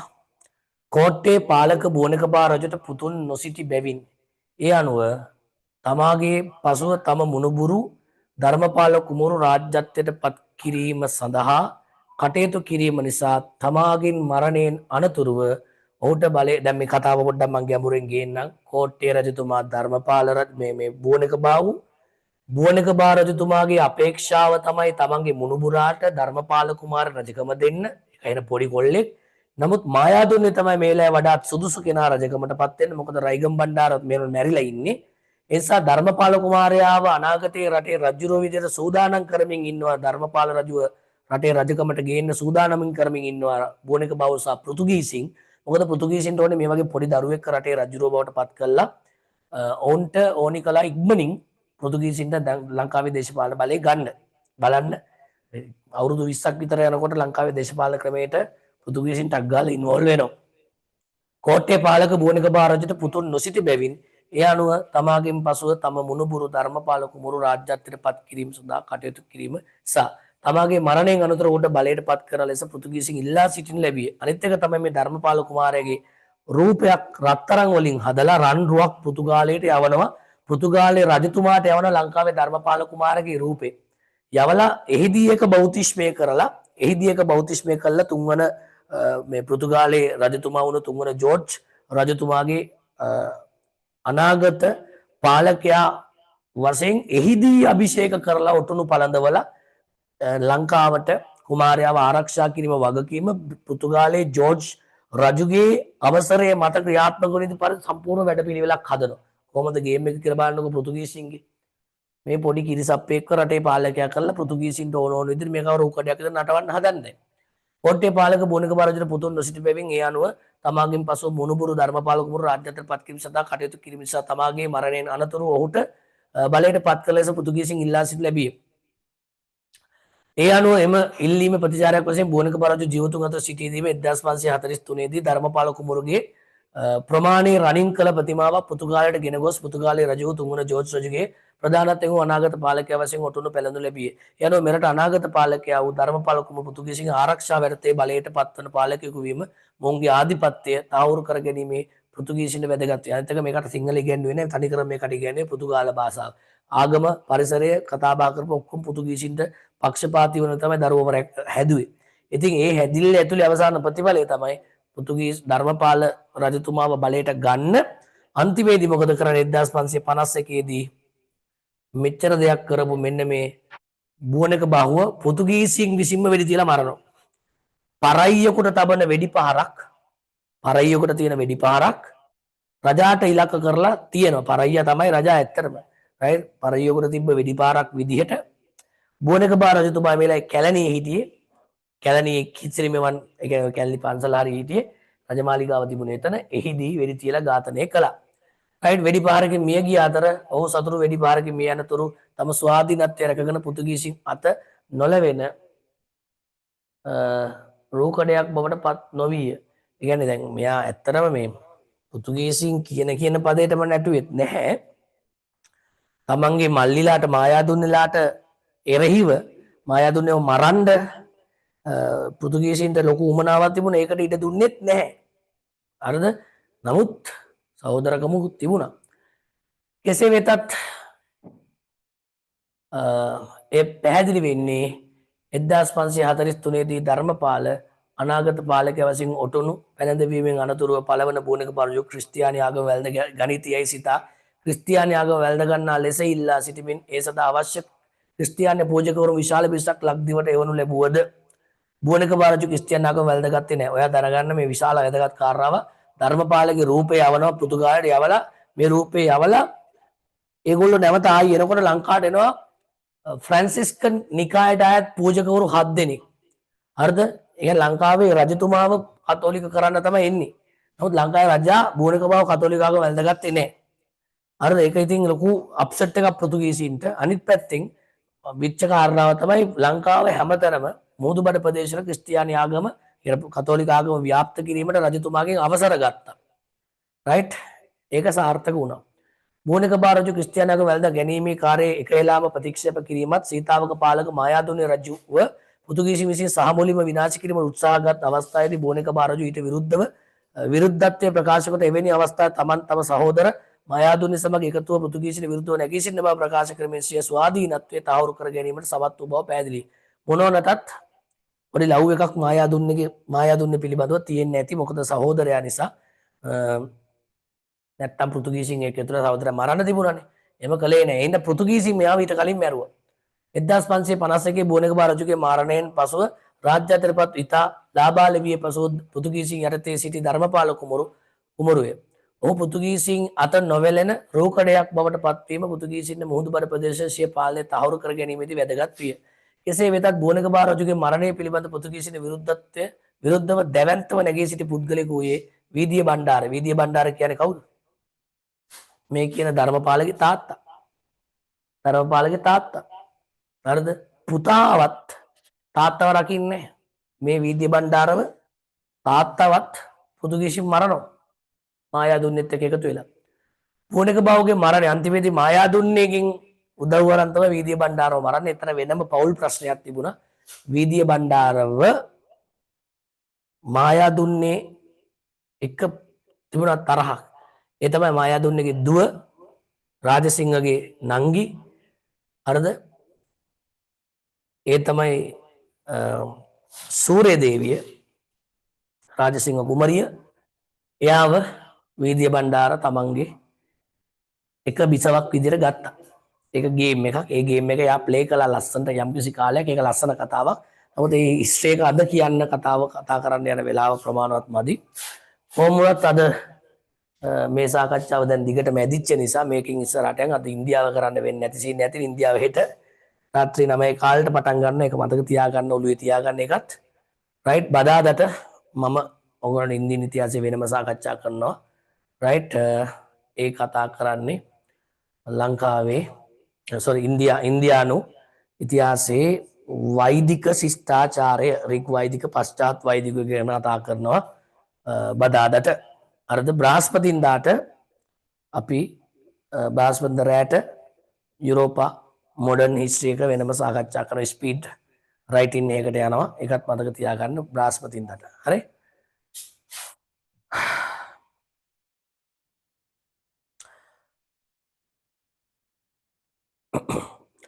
බෝනෙක බාවුගේ මරණය පිළිබඳ පෘතුගීසින් විරුද්ධව දැවැන්ත නැගී සිටි පුද්ගලයා වන්නේ වීදිය බණ්ඩාරය. බෝනෙක බාවුගේ මරණය සම්බන්ධ නිසි පරීක්ෂණයක් පවත්වා බෝනෙක බාවුගේ මරණය සම්බන්ධ මෙරට භාණ්ඩාගාරයෙන් පැහැරගෙන ගිය වස්තු සම්පත් නැවත මෙරට ලබා දෙන ලෙසත් බල කරමින් පෘතුගීසිට දැවැන්ත සටන් ව්‍යාපාරයක් ගෙන ගිය අතර ඔහු සමග සාකච්ඡාවක් සඳහා අවස්ථාවක් ලබාගත් පෘතුගීසි උපක්‍රමශීලීව ඔහු අත්අඩංගුවටගෙන සිරගත කළද වීදිය බණ්ඩාරගේ බිස වූ සමුද්‍රා දේවිය පෘතුගීසි සොල්දාදුවන් සමග සමන්ත ඇති කරගනිමින් රහසින් සිරගේ දක්වා උමගක් කපවා ඔහුව සිරගේ නිදහස් කරගන්න ලැබිය. එච්චර දෙයක් කරපු ගෑණිව අන්තිමේදී මොකද කරන්නේ? සැක කරලා වීදිය බණ්ඩාර විසින් දියවන්නා ඔය ගිල්ලලා මරනවා. ඊට පස්සේ අරද මායාදුන්නගේ දුව උස්සන් එනවා. අනතුරුව ක්‍රිස්තියානි පල්ලි ගිනිබත් කරමින් පෘතුගීසිට විරුද්ධව දැවැන්ත සටන් ව්‍යාපාරයක් ගෙනවන ලැබිය. එසේ පෘතුගීසීන්ට එරෙහිව නැගී සිටි වීදිය බණ්ඩාරගේ මරණය පෘතුගීසින්ට මුහුදුබඩ ප්‍රදේශවල ආධිපත්‍ය පිහිටුවා ගැනීමේදී මහඟු පිටුවහලක් වූ බව පැහැදිලිය. 1551 දී බෝනෙක බාරජු සතුරු වෙඩි පහරකින් මිය යාමත් සමග පෘතුගීසින්ගේ ආරක්ෂාර්ථයේ ලාබාලවිය පසු ධර්මපාල කුමරු රාජ්‍යත්වයට පත්විය. එසේ බලයට පත් වූ ධර්මපාල කුමරු 1557 කතෝලික ආගම වැළඳගත්. අපේ රටේ ඉතිහාසයේ පළවෙනි රජතුමා කතෝලික ආගම වැළඳගත්ත. ඉතින් ඔන්න කෙලවෙන එක පටන් ගන්න මෙතනින්. යන පෘතුගීසින් පෙරදිගට පැමිණීමේ ප්‍රධාන පරමාර්ථය කතෝලික ආගම ව්‍යාප්ත කිරීමේ රට අගරජු ධර්මපාල කතෝලික ආගම වැළඳ ගැනීමත් සමග පෘතුගීසින් අරමුණ ඉටු අවස්ථාවක් ලෙස පෙන්වා දිය හැකියි. දැන් මෙයාගේ නම දොන් ජුවන් ධර්මපාල පෙරිය බණ්ඩාර. දොන් ජුවන් ධර්මපාල පෙරිය බණ්ඩාර බවට පත් වෙනවා. කෙසේ වෙතත් ධර්මපාල කතෝලික ආගම වැළඳ ගැනීමත් සමග භික්ෂුන් වහන්සේලා දන්තධාතුන් වහන්සේ රැගෙන සීතාවකට පැමිණ. ඔන්න දැන් සීතාවක බලවත් වෙන්න පටන් ගන්නවා. ධර්මපාල බුද්ධාගම අතාරපු නිසා මේ වෙලාවේ දියවඩන නිලමෙතුමා හරිද?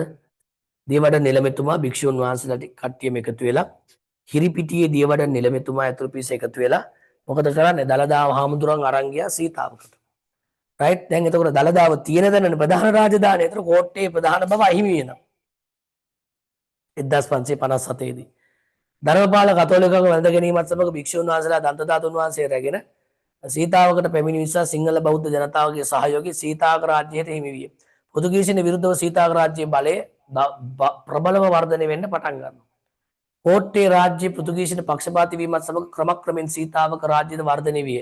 1538 රයිගම් බණ්ඩාරගේ මරණයත් සමග රයිගම රාජ්‍යයේ සීතාවකට ඈඳාගත් අතර 1557 ධර්මපාල කතෝලිකාගම වැළඳ ගැනීමත් සමග සිංහල බෞද්ධ ජනතාවගේ සහයෝගය සීතාවක රාජ්‍යයට හිමි විය. පියපුතු දෙදෙනාගේ රණකාමීත්වය යටතේ පියා තමයි මායාදුන්නේ, පුතා තමයි පළවන රාජසිංහ හෙවත් සීතාවක රාජසිංහ යටතේ සීතාවක බලය ඉස්මතු වූ අතර මායාදුන්නේ රජු කළ රාජසිංහ කුමරු යටතේ මායාදුන්නේ රජු කළ රාජසිංහ කුමරු යටතේ 1562 සිදු වූ මුල්ලේරියා සටනින් පෘතුගීසින් අන්ත පරාජයට පත් කිරීමටද රාජසිංහ කුමරු සමත් වී තිබීම 1565 දී කෝට්ටේ රාජ්‍යයට දැවැන්ත ප්‍රහාරයක් එල්ල කිරීමට සීතාවක පාලකයන් සමත් වූ අතර 1579 අතර කාලයේදී සහ 1587 588 අතර කාලයේදී කොළඹ කොටුව අතර කාලයේදී පෘතුගීසින්ගේ බලකොටුවක් වූ කොළඹ කොටුවට දැවැන්ත ප්‍රහාරයක් එල්ල කිරීමට සීතාවක පාලකයන් සමත්ව තිබීමත් 1582 දී කන්දුරට රාජ්‍යයේ පාලක කරලියද්ද බණ්ඩාර රජු සිංහාසනයේ නිරපා උඩරට රාජ්‍යයේ සීතාවක රාජ්‍යයට ඈඳා ගැනීමට රාජසිංහ රජු සමත් වීම ඇතුළු කාරණා ගණනාවක් කරා සීතාවක අතිශය බලවත් රාජ්‍යයක් බවට පත් වෙනවා. ඉහතදී සඳහන් කළ පරිදි 1565 දී සීතාවක පාලකයන් කෝට්ටේ රාජ්‍යයට දැවැන්ත ප්‍රහාරයක් එල්ල කිරීමත් සමග කෝට්ටේ පාලක ධර්මපාල කුමරු තම පාරම්පරික රාජ්‍ය මධ්‍යස්ථානයේ කෝට්ටේ අතහැර ආරක්ෂා පතා පෘතුගීසින්ගේ බලකොටුවක් වූ කොළඹ කොටුව වෙත පැන ගියේය. පසුව 1580 ධර්මපාල රජතුමාගේ මරණයෙන් පසුව කෝට්ටේ රාජධානිය පෘතුගීසීන්ට නීත්‍යානුකූල හිමිවන පරිදි මෙරට අනාගත දේශපාලන අයිතිය තෑගි ඔප්පුවකින් පෘතුගාල රජුට ප්‍රදානය කළා. මොකද්ද කළේ මේ මිනිහා? 1580 අගෝස්තු මාසේ 12 වෙනිදා මෙයා ගිවිසුමක් අත්සන් කරනවා ධර්මපාල මම මලහම ධර්මපාල මැරුණහම එයාට ළමයි නැහැනේ, වැදගත් නැහැනේ. අය මොකද කළේ? මගෙන් පසුව කෝට්ටේ රාජ්‍යයේ නෛතික අයිතිය නීත්‍යානුකූල අයිතිය පෘතුගීසීන්ට හිමි වෙනවා කියලා ගිවිසුමක් අත්සන් කළා. රට පාවා දුන්නා. හරිද? කොහමද? ඒ අනුව ධර්මපාලගේ මරණයත් සමග පෘතුගීසින්ට කෝට්ටේ රාජ්‍ය නීත්‍යානුකූල හිමිවන බව පැහැදිලි නිසා පෘතුගීසින්ට තියෙන මේක බොණ්ඩ දීලා මරන්න තමයි සැලසුම් කළේ. කෙසේ වෙතත් පෘතුගීසින්ට විරුද්ධව නැගී සිටි සීතාවක රාජධානිය නිහඬ කරමින් 1593 සීතාවක රාජසිංහගේ මරණය සිදුවිය. ඔහුගේ මරණයත් සමග සීතාවක රාජ්‍යයේ නීත්‍යානුකූල උරුමකරුවෙක් නොමැති වූ අතර මාන්නප් පෙරුම මොහොට්ටාල පදවිය දැරූ අරිත්තකී වෙන්ඩු පෙරුමාල් නම් ශිව භක්තිකයා පෘතුගීසින්ට පක්ෂපාතී වීමත් සමග සීතාවක රාජ්‍ය බිඳ වැටිනි. රයිට්? මාන්නප් පෙරුම මොහොට්ටාල පදවිය දැරූ අරිත්තකී වෙන්ඩු පෙරුමාල් මේ තමයි රාජසිංහ රජතුමාගේ ප්‍රධාන ඇමතිවරයා. මේ යකා මොකද කළේ?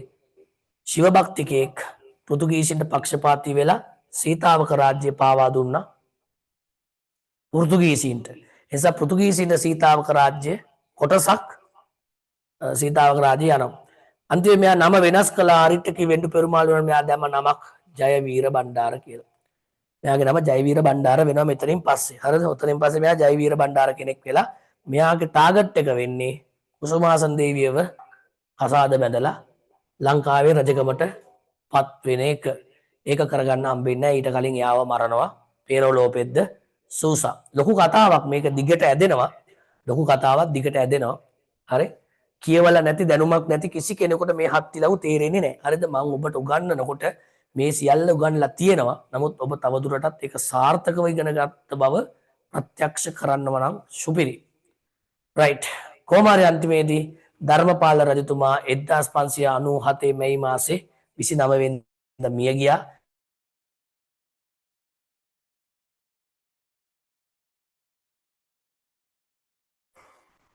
check one.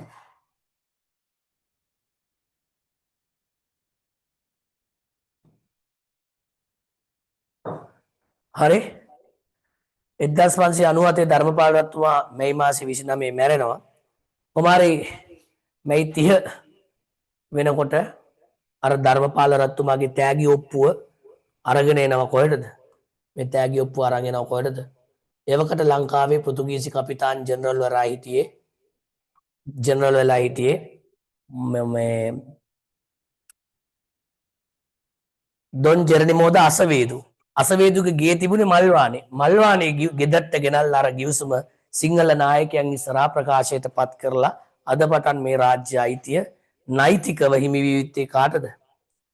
පෘතුගීසීන්ට බවත් එය උඩරට එය මල්වානේ ප්‍රකාශය බවටත් පෘතුගීසීන් වෙනුවෙන් දොන් ජෙරනිමෝද අසවේදුත් සිංහලයන් වෙනුවෙන් දොන් අන්නාරවේර මුදලි දොන් අන්නාරවේර මුදලි කියන මුදලිවරයත් අත්සන් කිරීමෙන් මල්වානේ ගිවිසුමෙන් මල්වානේ ප්‍රකාශයෙන් කෝට්ටේ රාජ්‍යයේ මෙතෙක් තිබුණු ලාංකිකයන් සතු තිබුණු අයිතිය 1505 ලංකාවට ආපු පෘතුගීසීන් ලංකාවට ඇවිල්ලා අවුරුදු 92ක් යනකොට අපේ රටේ අයිතිය උරුමය ඔවුන්ට හිමි කර ගැනීමට සමත් වෙනවා.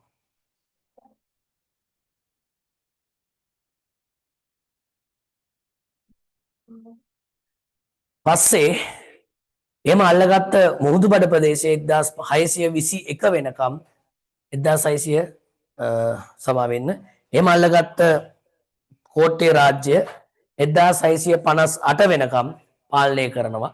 යාපනයේ රාජධානිය 1621 දී 1621 දී යාපනයේ රාජධානියත් පෘතුගීසින් විසින් අල්ලගන්නවා. යාපනය අල්ලගත්තා, වන්නි අල්ලගත්තා, කෝට්ටේ අල්ලගත්තා, සීතාවක අල්ලගත්තා. උඩරට විතරයි අල්ලගන්න බැරි වුණේ. උඩරට දෙවන රාජසිංහ ඒකට ඉඩ දුන්නේ නැහැ. හරි? ඔය ටික තමයි කතන්දර ටික තියෙන්නේ. ඔය ටික මූලික කාරණා ටික. හොඳයි. එතකොට අපිට ඊළඟට කතා කරන්න තියෙන්නේ මෙන්න මේ මාතෘකාව. ලබන සතිය අපි සාකච්ඡා කරන්නේ 10 වෙනි පිටුවේ සිට ඉදිරියට පෘතුගීසින් කඳුරට රාජ්‍ය ආක්‍රමණය කිරීම තුළ දුන හේතු සාධක සහ එම උත්සාහයන් අසාර්ථක වීම. හරි? එමනම් විවේකයක් අරගන්න ඉන්දියන් අය නිදා ගන්න යුරෝපා සහ මොඩර්න් හිස්ටරි කරන අය 10යි 30ට ඔය ලින්ක් එකෙන් ජොයින් වෙන්න. එහෙම නැත්නම් අලුත් ලින්ක් එකක් සමහරට දාන්න පුළුවන්. ගොඩක් වෙලාට අලුත් ලින්ක් එකක් දායි. හරි? එහෙනම් සුබ රාත්‍රියක්. ඉන්දියන් කාර්යෝ බංග වේවා. යුරෝපා නූතන ඉන්ද. හරිද?